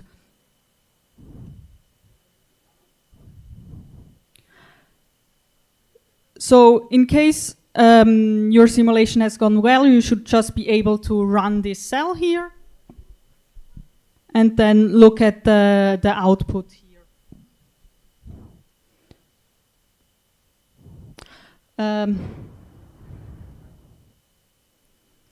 Also a comment, if you weren't able to successfully run the simulation, you can just replace this path here, which is classical right now, to output, and then the notebook should read in all the output from from an output folder where we already provide you with all the correct outputs. So you should still be able to visualize everything in the notebook. And what we are looking at here, or during the IPI simulation, we recorded the things like the volume, the pressure, or the temperature, and here we are just plotting it as a function of time.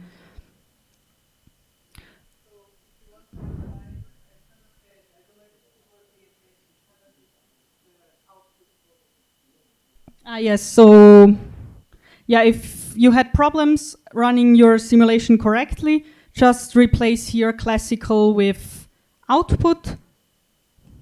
And then even if you didn't run the simulation, it should read in everything correctly.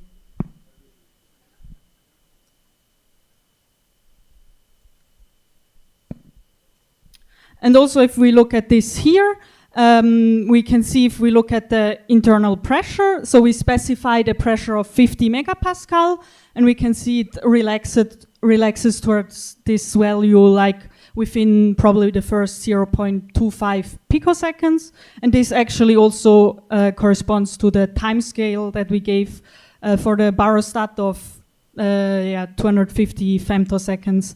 And we can also see for the temperature that it fluctuates around the correct value of 33 Kelvin. So it seems like everything has gone well here. Another thing we can look at is also look at the trajectory. So we also wrote a trajectory file with output, with IPI, so we can also analyze this.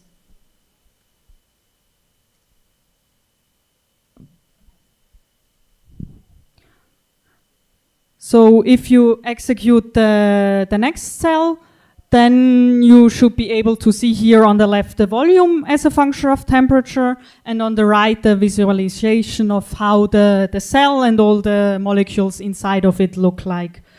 So you can see that in our case, initially we didn't know what the correct volume of the cell is at 33 Kelvin and 50 megapascal, and it turns out that our initial guess was too large.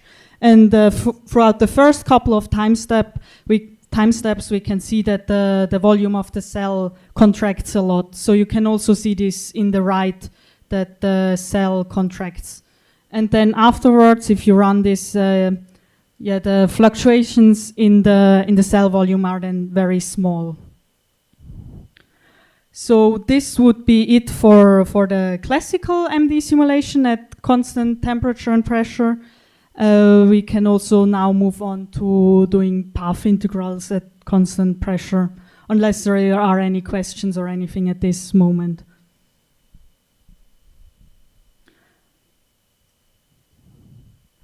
So let's move on to doing path integral molecular dynamics. So in our case, we are simulating parahydrogen at cryogenic temperatures. So we have 33 kelvins. So at those low temperature, we should expect there to be large quantum effects. So in order to do a NPT simulation with quantum nuclei in IPI, what we need to do is, as George has shown before, we replace each atom by a ring polymer, so something like this. And in IPI, actually, the cell volume is not quantized, so we treat this exactly in the same way. And just one detail on how NPT simulations are done in IPI. So if we have the centroid, so kind of the mean beat position, this is coupled to both a barostat and a thermostat, and fluctuation modes, so deformations of the centroid, of the ring polymer with a constant centroid are just treated with a thermostat.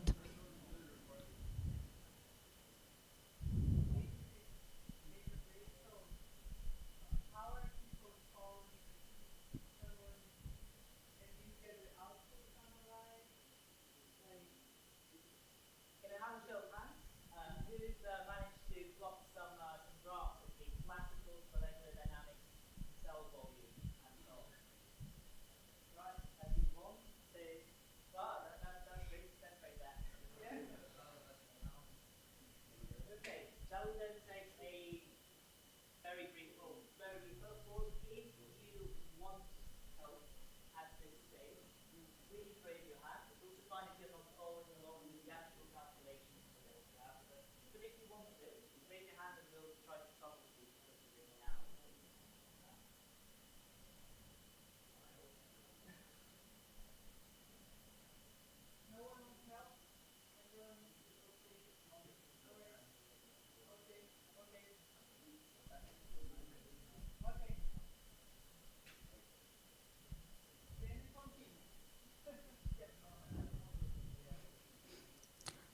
Okay, so in this case, since we don't need to change a lot in order to move from classical to quantum nuclei, what we will do is actually use the old input file and modify it a bit to run PIMD simulations.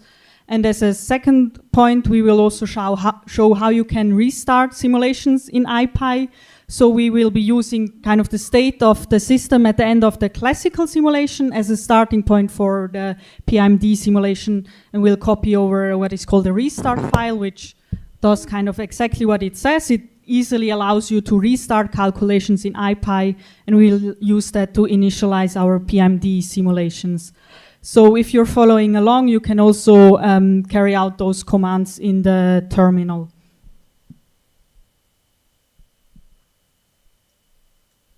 So first we can copy over the input file, which we of course later need to modify in order to run PIMD simulations. You can copy it over to, there is a PIMD folder, and we will also rename it and just put PIMD in the name.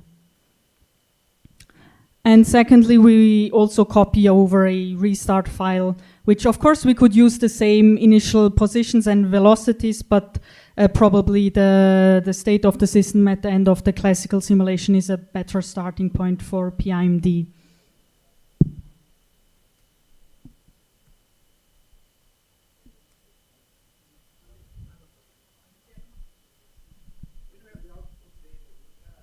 Yes, absolutely. All of the outputs that you produce in these calculations are stored on the virtual machine and on the GitHub repository for this tutorial in the output folder for both this and the next tutorial. So you can look at all of this in your own time later, and you can also analyze these data instead of looking at your own calculation results if something doesn't work there. I saw that you are restarting the path integral calculation from the MD1. So that means that you're using only the centroid position to produce your ring polymers? Is that That's a very good question. So IPI is quite clever like that. When it gets a restart file, which has the wrong number of beads, it takes care of either making more beads or contracting the number of beads so that you are running then PIMD calculations with the correct number, not just centroids. Here you will be able to see in the notebook like how the kind of the bead shows up in the simulation. So if you're following along and have copied things over, your PIMD folder should look something like this. Yes, and yeah, we need to do some modifications to the input file. So this is the same input file that we had before for the classical simulation. So we, of course, need to do a couple of tweaks to run PIMD simulations. So one first thing is we can just modify the prefix that we give our output files. This is, of course, not strictly mandatory, but this is just to reflect the fact that we are doing a PIMD simulation. And then a second part, if you remember George's talk, he talked about the centroid virial estimator and that things are a bit more complicated for momentum. So we also need to tell IPI how to calculate, for example, the kinetic energy. And we do this now with a centroid virial estimator.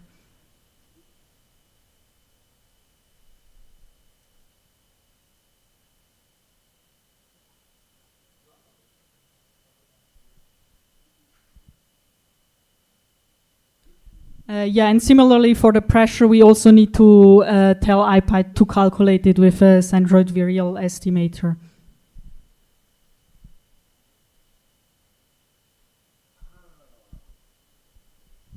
Yes, and here we also give the driver a different name. Of course, this is also not strictly necessary, but also here to reflect the fact that we're running PIMD. And then, of course, very important, we need to tell IPI with how many beads to run the simulation. So if we specify more than one bead, we are actually doing a PIMD simulation. So in our case, in order to be able to run the simulations quite easily, we use 4 beats. But in total, you will see that more beats are necessary in the end. And then, if you remember, so we copied over this restart file. So we in the initialize section need to tell IPy how to use this restart file.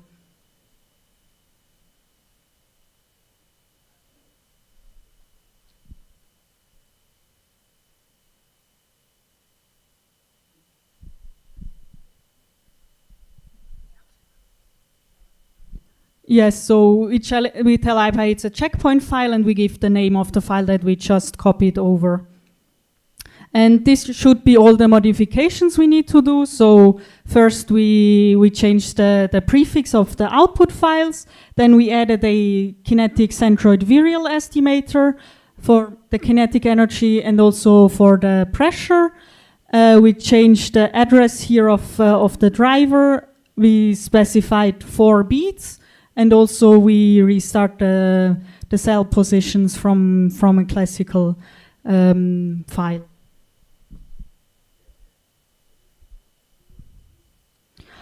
So with this, we already again provide you a script to run IPy, so you can again run or launch this SH file.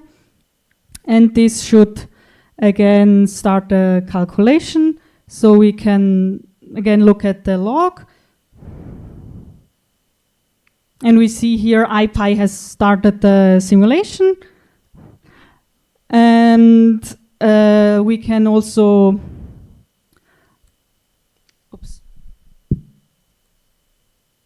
we can also look here at the launch script. So the first line is kind of exactly the same. But another thing we can use here is to do some trivial parallelism. So we did a simulation with 4 beats. This means for each of the 4 beats, we will need to calculate the forces or the potential. So what we can do is just start up 4 drivers such that each can take care of 1 beat. So this should allow us to run the simulation a bit faster. So 4 times faster. And we can again, okay, if we again look at the output file, we see my simulation has almost finished. And yeah, now my simulation is finished. That is correct.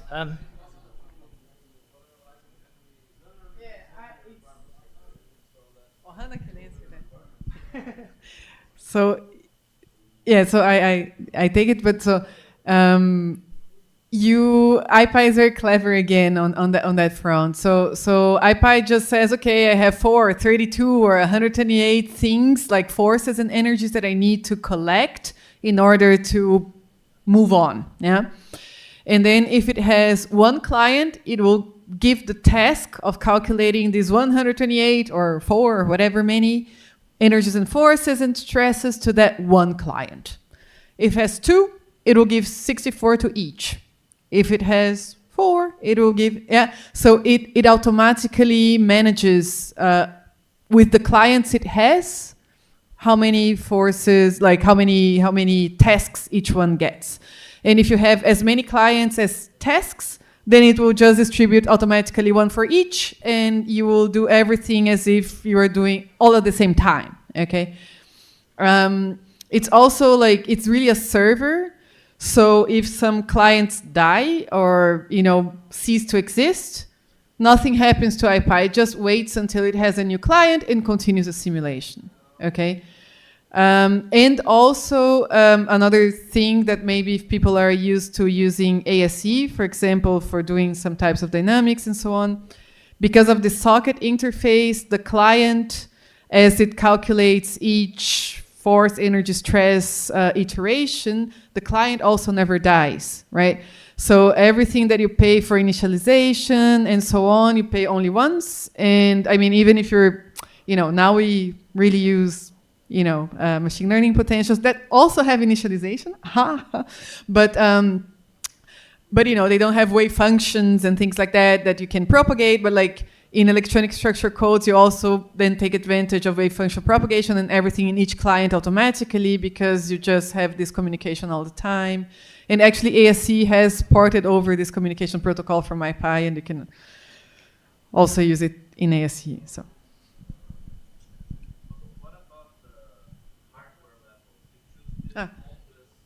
Oh, yeah. So then it depends on your client. I mean, you know, if your client is CPU aware, then it will be CPU. If your client is parallelized over CPUs, it will just use the client parallelization.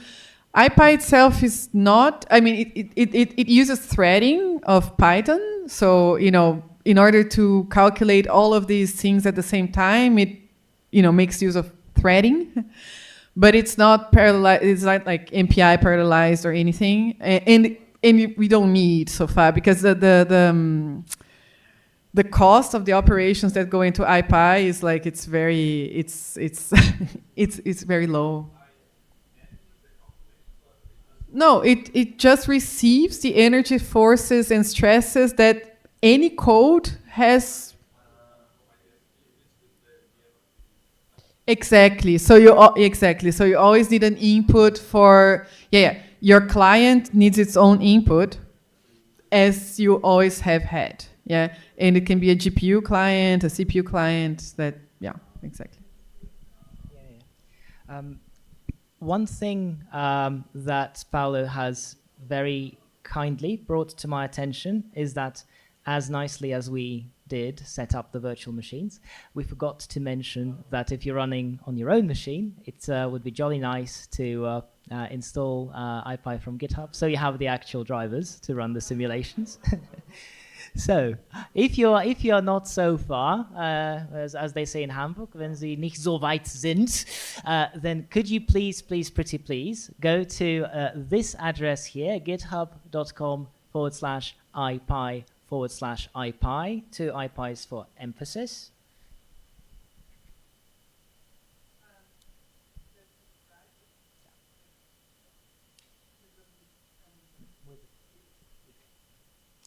And when you go there, and this will shock you, you go to the code button, click on SSH, copy the thing, and do a git clone into a convenient directory on your computer.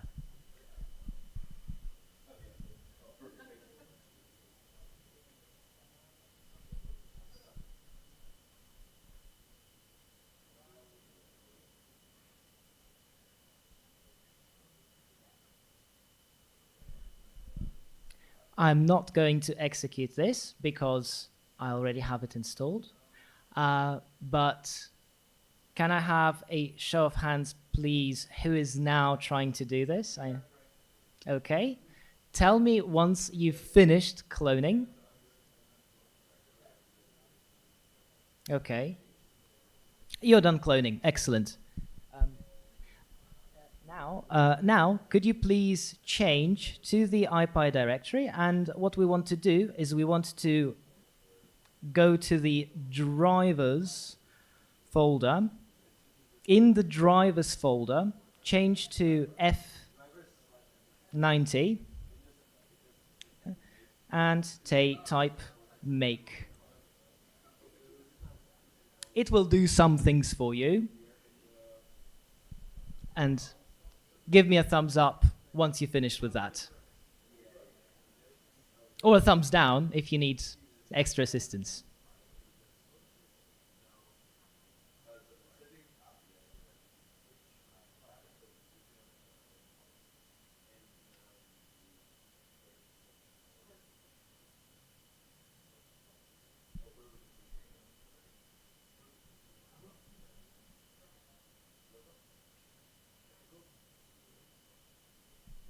Great. Excellent.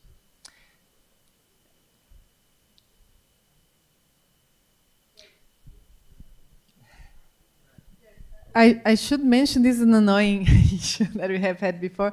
So the PyPy package of IPI, when you install it through, pip install, it installs the whole of IPI, but it doesn't, and it also installs a Python driver client, that has a lot of potentials already inside and so on.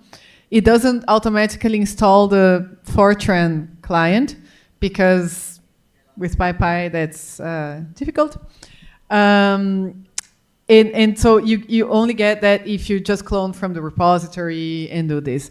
It's useful to test and do like exercises and maybe develop the code.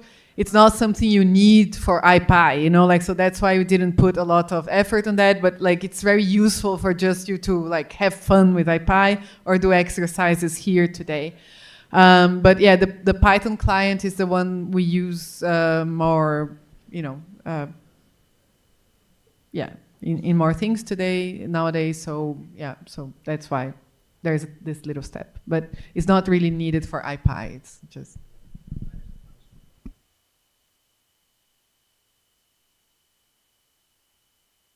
Thing, assuming that everything's compiled fine with the drivers, to use IPy, you need to tell your system where it is, and to do that, you can do something very similar to what we performed at the beginning of the tutorial. You want to source the env.sh file that is located in the root directory of the IPy project.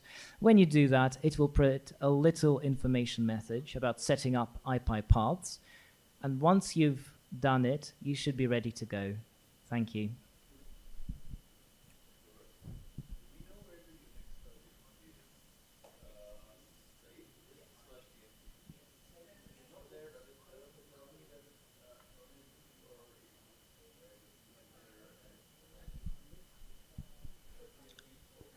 Yes, but once again, if you're not able to run the simulation, we already provide the outputs, so you should still be able to plot everything, even if running it didn't work or you didn't have IPy set up.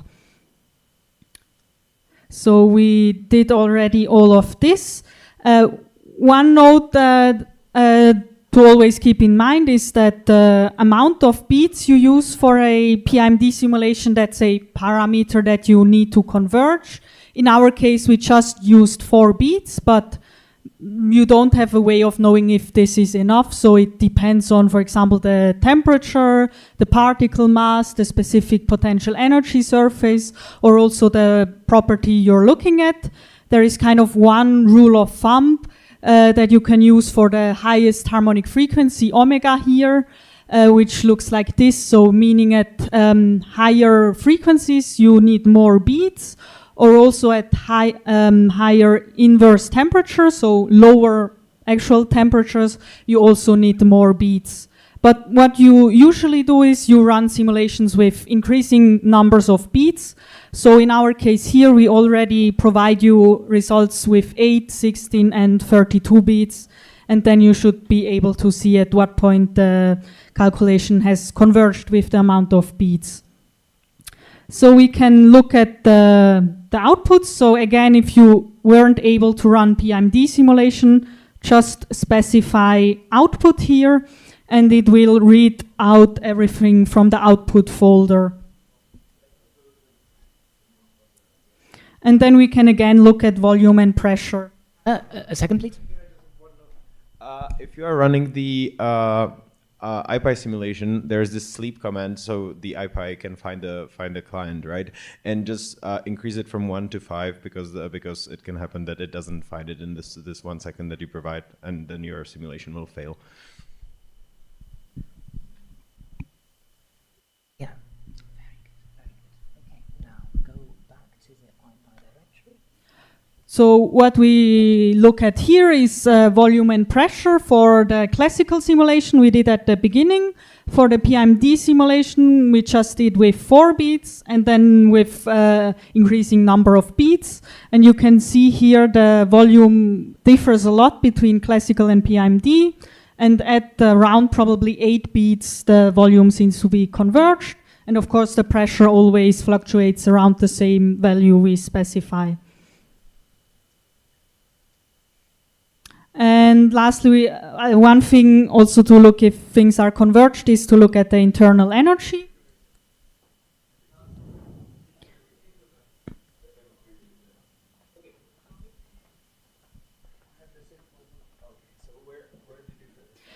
So if you run this cell, what you can see here is the potential energy, the kind of correct way of calculating the kinetic energy, the total potential plus kinetic energy, and in this case, the kind of wrong way of calculating the kinetic energy. So in this case here, we just use the bead momenta to calculate the kinetic energy, and you can see it scales with the amount of beads, which is of course wrong. And if we use the centroid virial estimator, you see that there it has a nice convergence property. And in general, we can see that probably around 16 beads, the internal energies are converged. And we can again also look at the trajectory.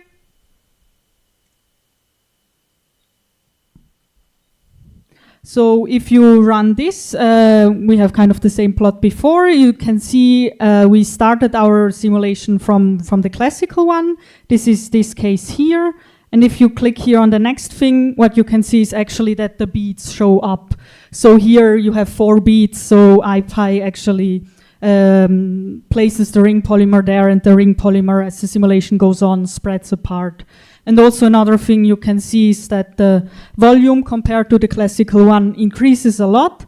And this is due to what is called zero-point energy swelling, as our nuclei are now delocalized and represented by 4 beads. And also another thing we can see if we run the whole simulation is what happens is that at the end of the simulation, before at the beginning we had a ordered crystal, and what happens is with PMD is that the crystal melts and we have a liquid phase at the end. So this is what you can see here. There is kind of no longer any order in the simulation cell, and this actually also matches the experimental phase that is expected at our 33 Kelvin and 50 megapascal. So in our case, the classical simulation doesn't even give us the right phase. One last thing we can look at also in order to compare to... Yeah, yes, of course. Yeah.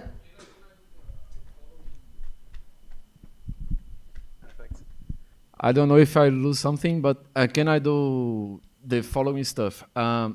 If I need to simulate a relatively big system, can I converge this number of bits on a small toy system first, then using this number of system to a bigger one, the biggest one that I want to study or investigate? Do you get my... So you're asking whether you can judge how many beads you need to converge the final production calculation based on a simpler model. And I would say yes, Mariana can correct me, but generally speaking, what determines how many beads you need is the potential energy surface, so how stiff or loose it is, the mass of your particles, and the property that you want to calculate. And if your cheap model is a good enough representation of the stiffness of your real system, then that could be a very reasonable way of estimating how many beads you need. Is it scalable with the size, for example, if I have to try to make a parallel reasoning. Let's say that I have a system with a small defect. So I converge some parameter, for example, the energy cutoff for that system. But now I want to simulate a bigger system. So not the energy cutoff, but the number of key points, for example. If I increase the system, I can reduce the number of key points. So is it scalable? In this sense, my question is this. So if I have I want to simulate a specific system, if I can scale the number of beads based on a simpler system. Do you know what I mean? I see. So as you are asking whether as you increase the number of atoms in your simulation, you can decrease the number of beads. Is that the question? No. If you can increase the number of beads. Yes, well, if you have enough computing power to make use of this trivial parallelization, you can by all means increase the number of beads, and you can also use some tricks that allow you to reach convergence faster with fewer beads that we don't discuss here but are described on the IPI in the IPI documentation, and there are some tutorials available for that.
Following up, so let's say you have just a small system and then you do twice or 3 times large. You know the density of bits, but there are different properties that are extensive or intensive that you would need to scale, or is empirical, you test and see what happens, usually.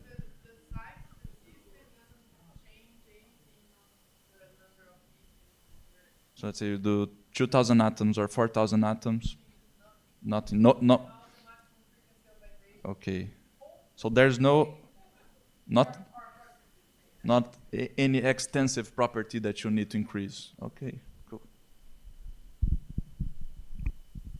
Okay, so as one very last thing, if you run the last cell, we show you how the density looks like for the different simulations. So for the classical one, 4, 8, 16, and 32 beats. And we have also experimental results, which is around 90 kilogram per cubic meter. And we can see very well that the classical one overestimates the density, and then with increasing beat number, we get closer and closer to the correct experimental density. So we can see that, here in our case, PMD is really necessary to simulate here this condensed hydrogen. But with this, we are at the end of the tutorial. Of course, if you have additional questions, you can ask those. But we also have a second tutorial for which we don't have much time, but... But everyone is so keen, they're obviously going to stay extra. That's plenty of time. So thank you very much, Hannah. And now Jorge Castro is going to...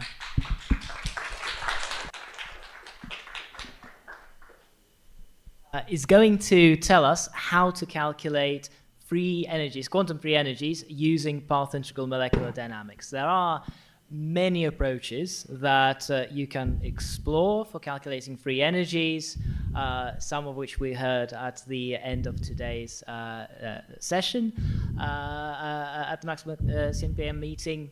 And these, in principle, are also applicable to path integral molecular dynamic simulations. But here we are going to look at tried and tested thermodynamic integration, and we will see how you can incorporate exactly fully anharmonic quantum effects. Testing. It works? Yes, it works. In which... Sorry, I restarted everything. So, well, now we are about to start a new tutorial. So my recommendation will be that it is a good time to set up everything again. If you have got a little bit lost in the previous tutorial, we can restart everything so we can follow along this one. So if anyone has unsolved problems yet, we can help now before we start with the next one, or everyone is fine and we can continue with this new tutorial. When you're ready, go back to the root of the tutorial directory and change to the 02-free energy subdirectory to get this going.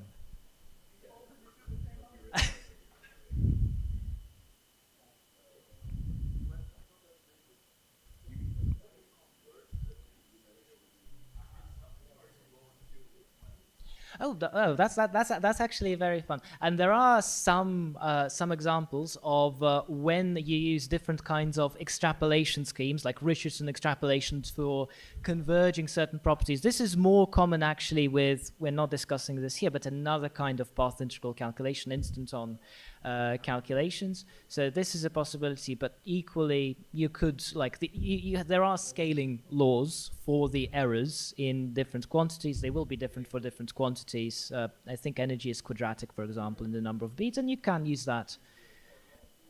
It's usually a power law, yes.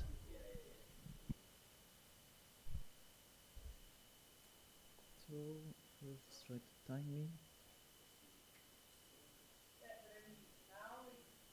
Yeah, to know that. Yeah. Okay. So, good afternoon, everyone. My name is Jorge Castro. I am a PhD student in Mariana Rossi's group. In today's tutorial, I'm going to introduce you to a very powerful technique to compute free energy differences named thermodynamic integration. Probably most of you have already heard about it or you have worked with it already. So what I hope it's going to be new for you is that in today's tutorial, we are going to learn how to set up thermodynamic integration calculations in IPy to compute free energy differences that account for anharmonic corrections and nuclear quantum effects. So let's take a step back for a moment and ask, why are we even interested in computing free energies in the first place? Well, let's imagine that we have two phases of a polymorph. Let's name it alpha and beta, and we want to determine which of them is more stable. So a natural first step that we could take is to compute the total energy of these systems using, for instance, DFT. And it turns out that alpha has a lower total energy than beta. Then we can say alpha is more stable. End of the story, right? Well, not quite, because as soon as we have a finite temperature, then the total energy becomes just a part of the equation, while the free energy is much more telling because it has the contributions of the total energy, but it also has contributions from the entropy, which will lower the value of the free energy with respect to the total energy. This is just first-year thermodynamics. So the simplest way to incorporate finite temperature effects into the calculation of free energies is the so-called harmonic approximation. In this picture, our system is modeled as a collection of harmonic oscillators. Each vibrational mode will contribute to the free energy depending on how wide or how narrow it is. Broader mode will allow for more vibrational movement that will give more entropy contribution, and therefore it will lower the value of free energy. Another consideration that we should take into account is that, well, atoms are quantum particles. So even at zero temperature, we are going to have atoms moving due to 0-point motion. This effect is especially important in light atoms like hydrogen, and the 0-point energy will increase the value of free energy. This is an effect that we cannot simply capture by using classical approaches. Moreover, the harmonic approximation may be convenient due to its simplicity, but in real life, just very few real systems are purely harmonic. Most of them has some degree of anharmonicity. The anharmonicity allow for our system to further explore free energy landscapes, which will increase the entropy contributions, and they will further lower the free energy. So you get the idea. If we rely on purely total energy, on total energies, or even on harmonic free energies, we may be at risk of making the wrong assumption about the stability of these systems. So the correct answer requires us to compute free energies that account for both anharmonic contributions and nuclear quantum effects, and that is the motivation for today's tutorial. So far I have been giving a purely thermodynamic point of view. In order to compute free energies, we need to take a step further into statistical thermodynamics. So consider two thermodynamic states A and B, characterized by its own Hamiltonians. The free energy difference between these two systems is given by, this expression, where Kb is the Boltzmann constant temperature, and Z is the partition function for the corresponding state. Why have we switched now to free energy differences instead of looking to the absolute values of free energy? Will become clearer soon. For now, it's important to say that the partition function for a given state is an integral over all the possible configurations and momentum weighted by the Boltzmann factor. If we will be able to solve this integral exactly, we will have direct access to our free energy differences. However, for real systems, this is usually analytically intractable, so we have to rely on numerical techniques like molecular dynamics or Monte Carlo to compute the free energy differences. And still, we need to put this equation in a way that is accessible for molecular simulation. So the idea behind thermodynamic integration is to create a path that interpolates between the systems A and B using a coupling parameter lambda that goes from 0 to 1. With lambda equals 0, we are at system A. Lambda equals 1, we are at system B. And then we can define a family of interpolated Hamiltonians. The exact dependence of the Hamiltonian in the coupling parameter is problem specific. Moreover, since the free energy is a function of a state, only the endpoints are important for the calculation. So we have, in principle, the liberty to define a path that is the most convenient for us. And in principle, we can use either the kinetic or the potential term in the Hamiltonian to define the interpolation between these two states. However, the most common approach in the molecular dynamics community is to assume that our systems, they differ only in the potential energy. So we can choose a linear interpolation as our transformation. In this framework, the free energy can be defined as an integral over the lambda parameter. Since the only dependence here is on the potential energy, we can derive this equation. If you are curious about the derivation, you can go through your notebooks. They have the complete derivation for this equation. It's actually a quite simple derivation. So the term in brackets here denotes an ensemble average of the difference of potential energies between the state B and state A at a given value of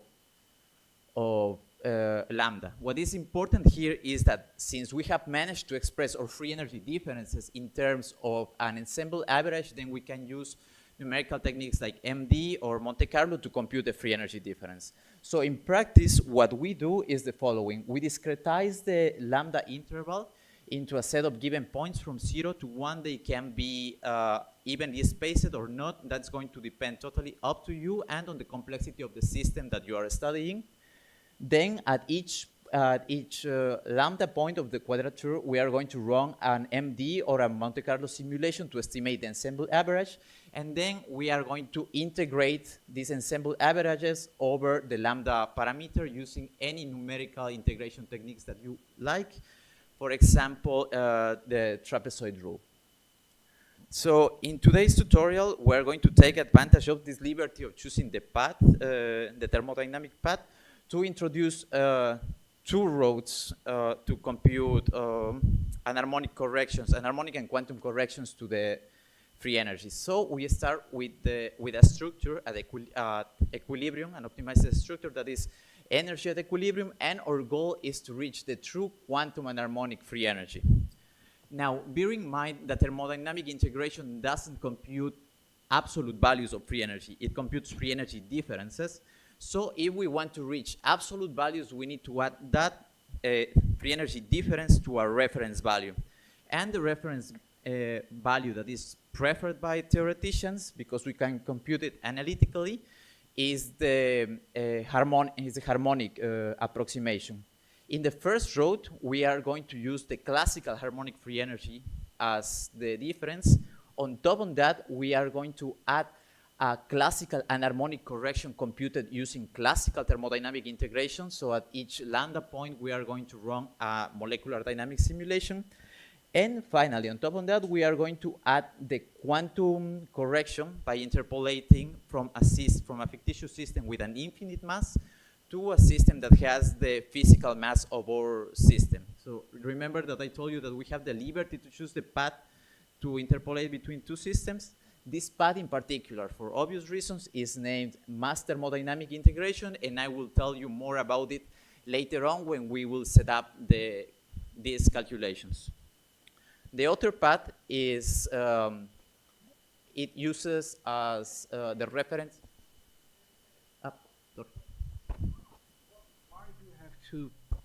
Why do you have to break it into two steps? Why not going directly from classical to quantum? Where? Here. Is there any numerical advantage? Well, first we need to start from here because we need a reference, right?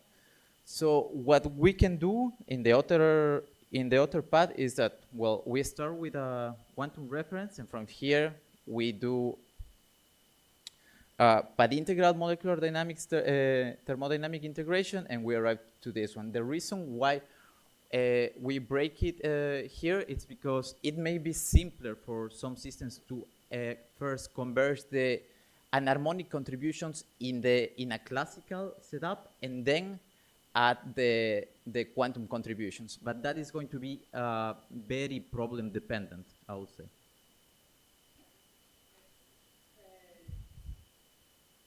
As Jorge said already, the path you take, the limitation is only your imagination. You can take a path broken into 10 pieces in one single piece, or any pieces that take you from beginning to end. So you can imagine many, many, many. And it's just computational efficiency which will determine which one is better. And yeah, I mean, it's just so that exactly as he said, the anharmonic corrections, if you do it directly in the quantum part, the cost of the calculation is really high. So you might never finish it. So it's way more efficient to converge that classically, and then just because the last part is not perturbative, but almost, so the integrand is super flat, as you'll see, and it's super fast to integrate. Otherwise, it's a bit crazy. But different problems call for different paths. Okay, so in today's tutorial, now we are aiming to complete this road. Probably the second one will be homework for you. So let's go to the first road. We are going to use the following system during this tutorial. We have used a simplified and rather didactic model of an hydrogen atom being absorbed on a surface. So we have broken our potential energy in two terms. The first one is a Morse potential along the z direction. This simulates an harmonic bond with the surface, and the second part in the x and y directions is just a harmonic potentials to simulate the preference for a particular absorption site and lateral confinement. The parameters here stand for the dissociation energy, the bond length at equilibrium measured from the surface, the bond stiffness, and finally K is the harmonic constant of the lateral harmonic oscillators. You can take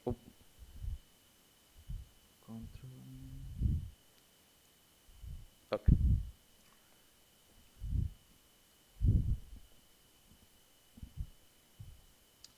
Technical issues. Yeah.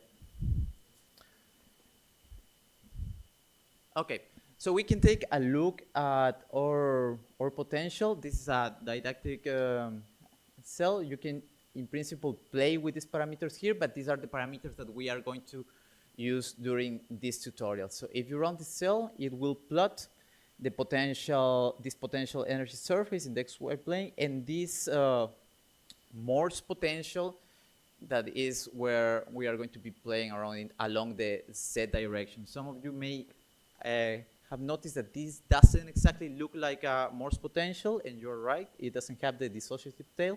This is a quartic approximation for a Morse potential that for the purposes of this tutorial is quite convenient, because right now we don't need to worry about unbounded states. And it still gets the right physics for the Morse potential, and it is still quite anharmonic. So the first step to compute our free energies is to calculate the harmonic reference. For the theory behind the harmonic approximation, you can go through your notebooks. What it's important here is to know that what we are going to do next is the following. First, we are going to optimize the geometry of our system. Then we are going to use this optimized geometry to compute the Hessian matrix, that is the matrix of second derivatives of the potential with respect to the displacement. We are going to diagonalize that matrix to compute the harmonic vibrational frequencies of our system, and with that harmonic frequencies in hand, we are going to compute the quantum and classical harmonic free energies using these analytical expressions.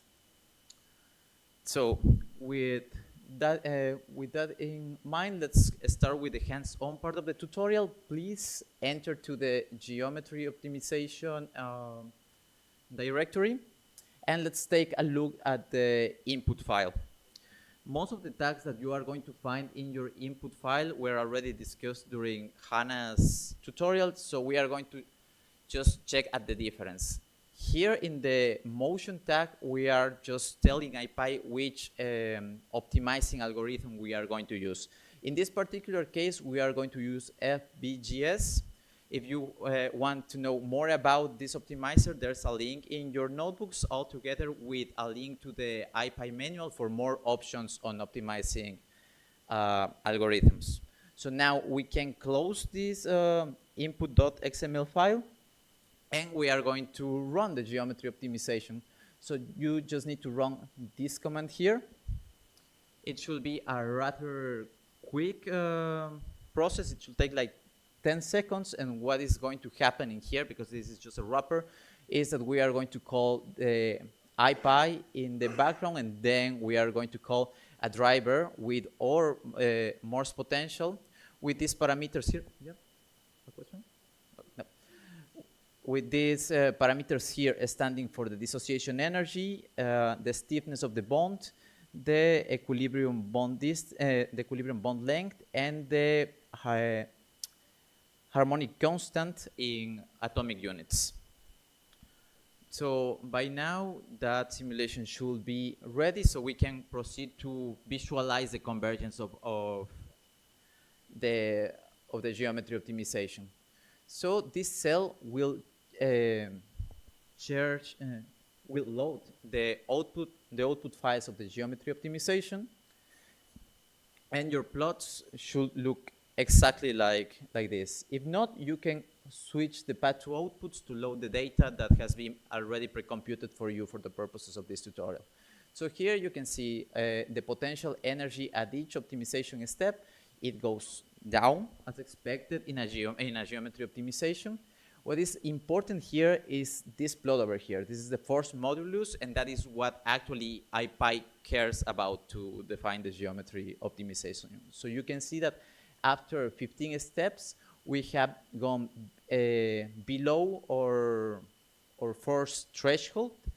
So our geometry is the force in our structure is minimal, so our structure is minimized. Now that we have an optimized structure, we can use it to compute the Hessian matrix. So please navigate to the harmonic approximation directory. Again, we can take a look to the input file. Here the difference is that we are going to tell IPy to use the mode vibrations to displace to make this small displacement on the optimized structure. And at each displaced structure, we are going to compute the forces, and these forces are going to be used to calculate, to build the Hessian matrix using central finite differences. So before we run the calculations, we are going to need an initial file, an initial geometry, and that geometry is going to be, of course, the optimized geometry. So with this command over here, you can introduce it, and you are going to create a symbolic link to the optimized geometry. If you are done with this, please just run this command, and IPy will compute the Hessian matrix for you. Is everyone following up to this point? Yep. Yeah, the numbers on the slide are from an early iteration. They're not going to match your runner script. Your runner script is correct. Oh. Yeah, ignore these ones. Okay. This should take just a few seconds, and among other files, you are going to get two files that are especially important to continue with the tutorial. The one is the Hessian matrix, for sure, in simulation.phonons.hes, and the other ones are the square normal mode frequencies that are the eigenvalues of the Hessian matrix. Now we are going to use the Hessian matrix to reconstruct the harmonic approximation to the potential energy surface, and that is what we do in this cell. We are just going to load the output file phonons.hes, and we reconstruct the potential energy surface. So here you can see that at the minimum, the harmonic approximation is actually a quite good approximation, but as soon as we start moving away from the minimum, then the anharmonicity starts to kick in, and that is essentially the reason why we are going to need to do thermodynamic integration later on. Also, we can compute the vibrational frequencies of our system by loading the phonons.eigenval. We square root the modes, and here this cell is going to convert the frequencies into units that we are more familiar with. So we can see that we have the generated values in X and Y due to symmetry. And this one is the value that is different, because in the Z direction, we have the Morse potential. There is where the anharmonicity comes in, and all of corrections to the free energy are going to be focused in this direction.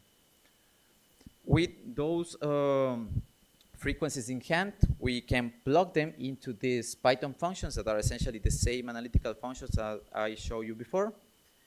And with this wrapper, we are going to compute the harmonic references. So here you can see, you should get these exact same values. What can we learn from here? The quantum harmonic free energy is larger than the classical harmonic free energy as expected due to zero-point energy contributions. Also, we can check in this cell an interactive view of the breakdown of the harmonic approximation at high temperature. Here you can play with the temperatures and see how these Boltzmann distributions of the positions of your system change. The important thing here is that at low temperature, these distributions are almost the same. At larger temperatures, we see that our Morse potential starts to develop this asymmetric tail, while the harmonic potential remains symmetric. So the harmonic approximation fails in capturing this asymmetry, and therefore at higher temperatures it is no longer a good model for our system. So now we are going to compute the first of our corrections. We are going to compute a classical and harmonic correction to the free energy, and for that we are going to use thermodynamic integration. So the idea here is to define our system and our lambda parameters so that at lambda equals 0 we have the full harmonic reference, and at lambda equals 1 we have the full anharmonic potential. So please enter to the directory classical TI, and now I'm going to ask you to create some files that are going to be needed to define the harmonic reference. The first command is going to create a symbolic link to the Hessian matrix that we are going to name Hessian data. The second one is going to store our equilibrium configuration from the geometry optimization, and we are going to name it ref.data. This command over here is going to print the equilibrium energy. This equilibrium energy should be ideally close to 0. If it is not close to 0, then you are not at the minimum. And finally, we are just going to make a symbolic link to the restart file of the geometry optimization. This one is just for initialization purposes. So the ones that are following, are you already with all these files? Can I continue? So now it's important. Now please enter to the input.xml file, and here I will ask you to make some changes to define the harmonic reference. So please navigate to harmonic PES, and in the dotted lines you are going to change the names. Here in Hessian file you are going to write the name of your Hessian file, here the name of the reference structure, and here the value that you just printed out. Since this value is ideally very close to 0, for practical purposes you can just write 0. So your input file should look something like this.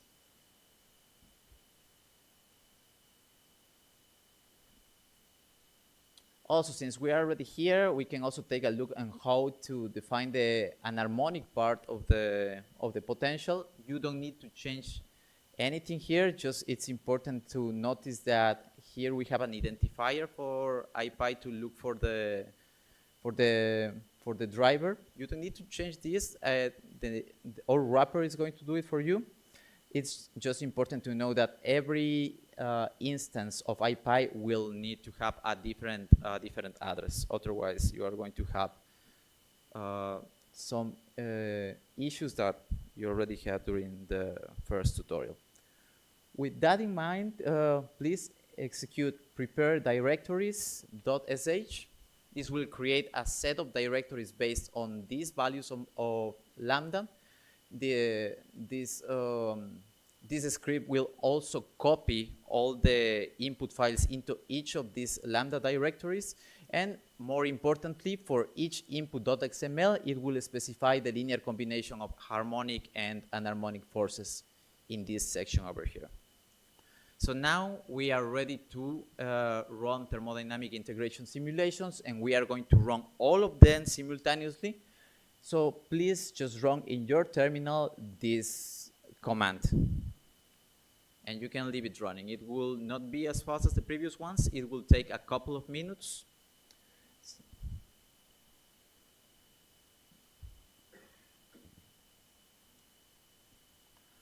So once you have run those simulations, these values of difference of potential energies will be written in each directory in the POTS file. So what we can do is running this cell. This will load all the POTS files. It will extract these values of difference of potential energies. It will compute the averages for each value of lambda, and it will plot something that looks like this.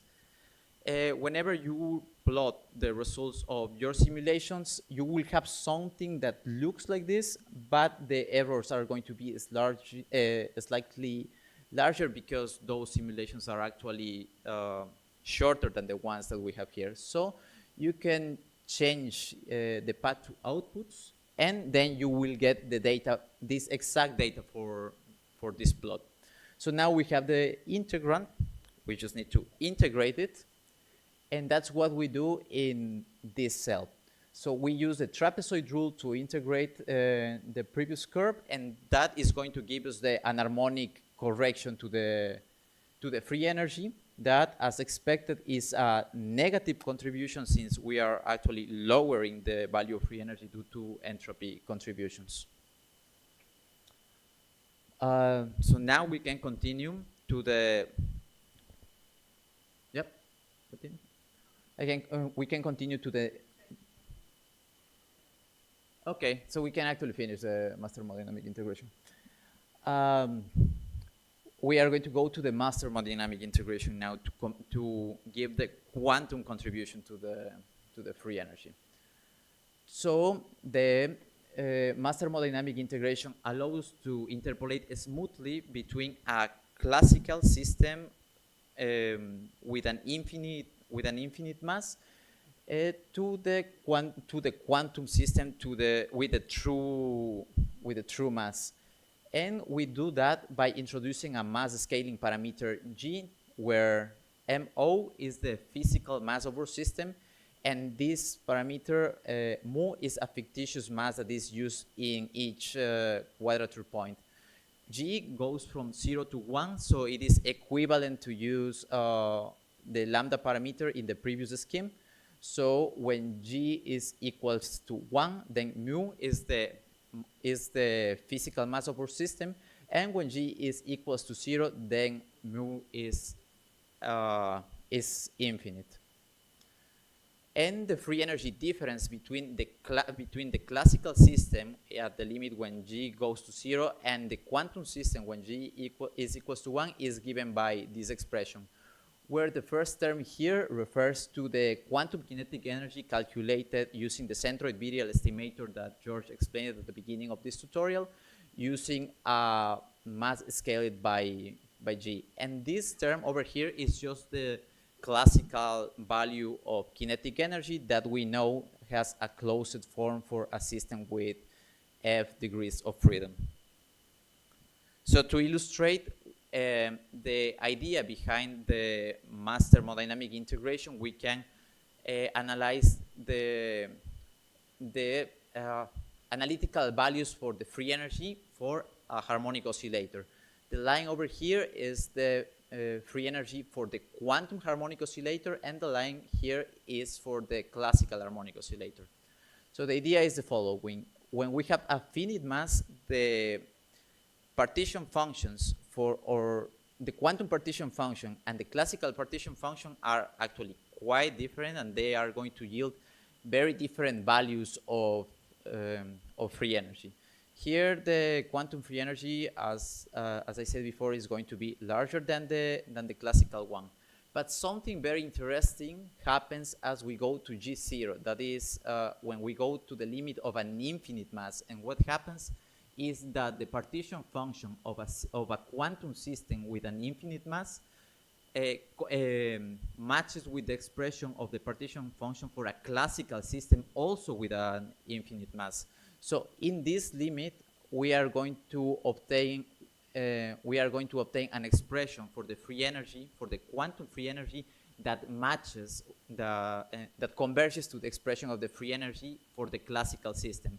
In this way, we can interpolate between a classical system with an infinite mass and or quantum system with a true value of the mass. So we can set up the mass thermodynamic integration. If you go to mass TI directory and you open the input.xml file, first you are going to notice that we don't have two sections of the force anymore, only one, since now we are not we are not interpolating between potentials. The important parameter here is the mass. The mass here is going to be the scaled mass mu.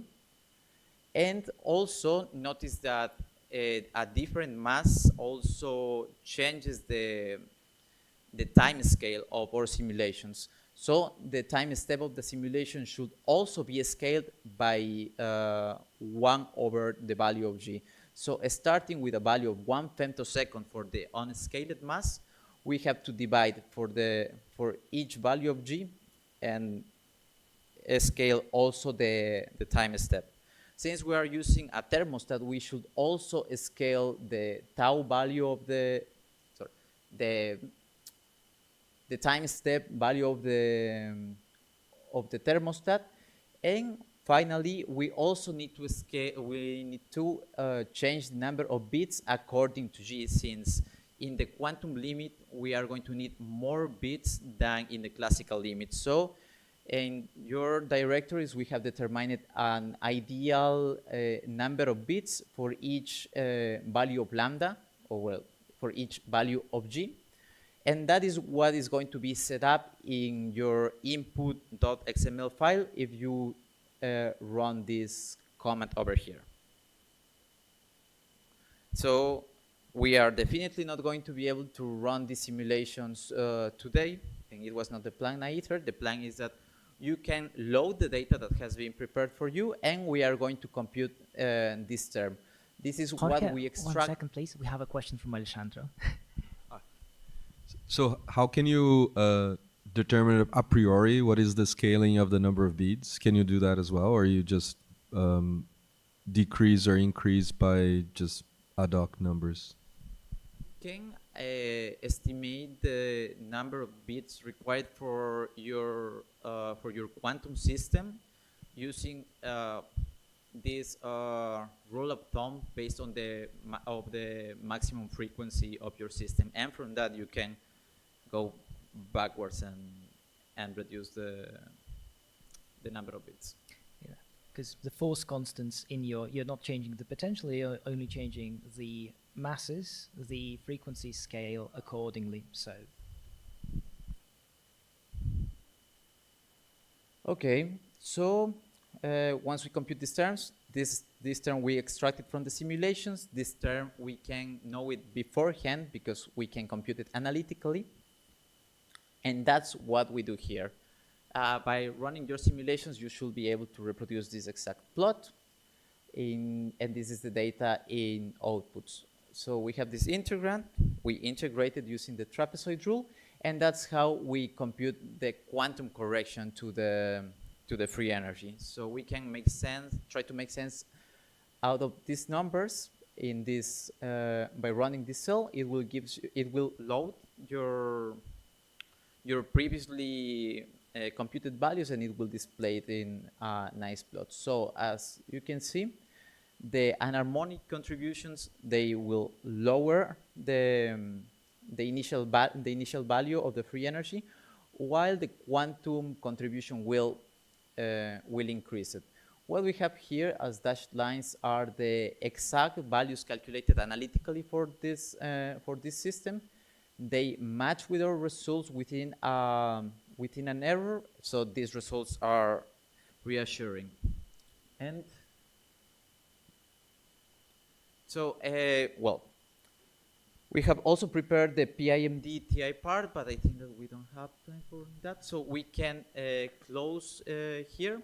You are free to go later on the second part of the tutorial, but I hope that you have learned something new from this tutorial overall. Thank you for your attention.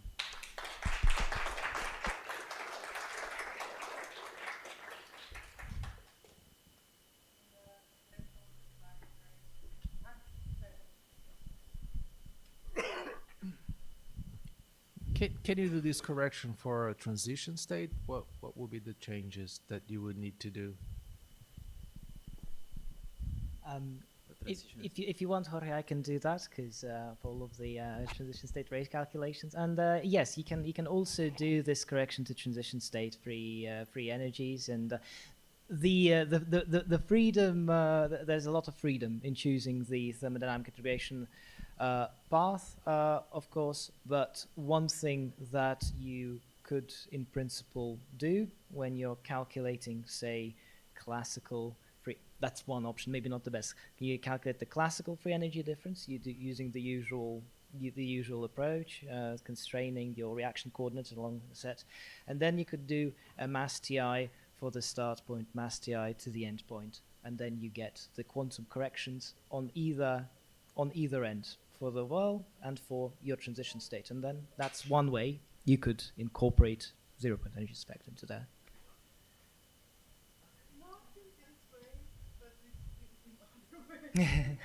Not in this way. We did, we did it directly with PIMD for everywhere. Whether it's necessarily the best way, I'm now starting to.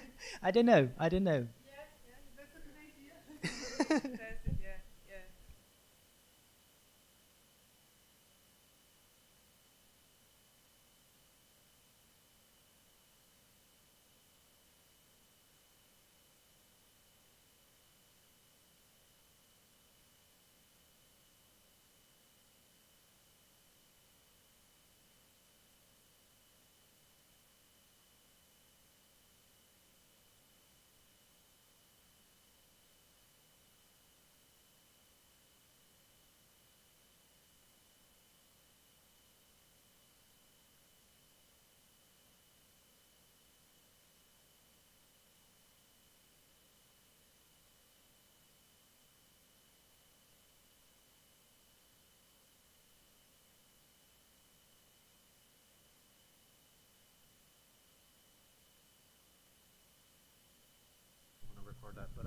Yeah.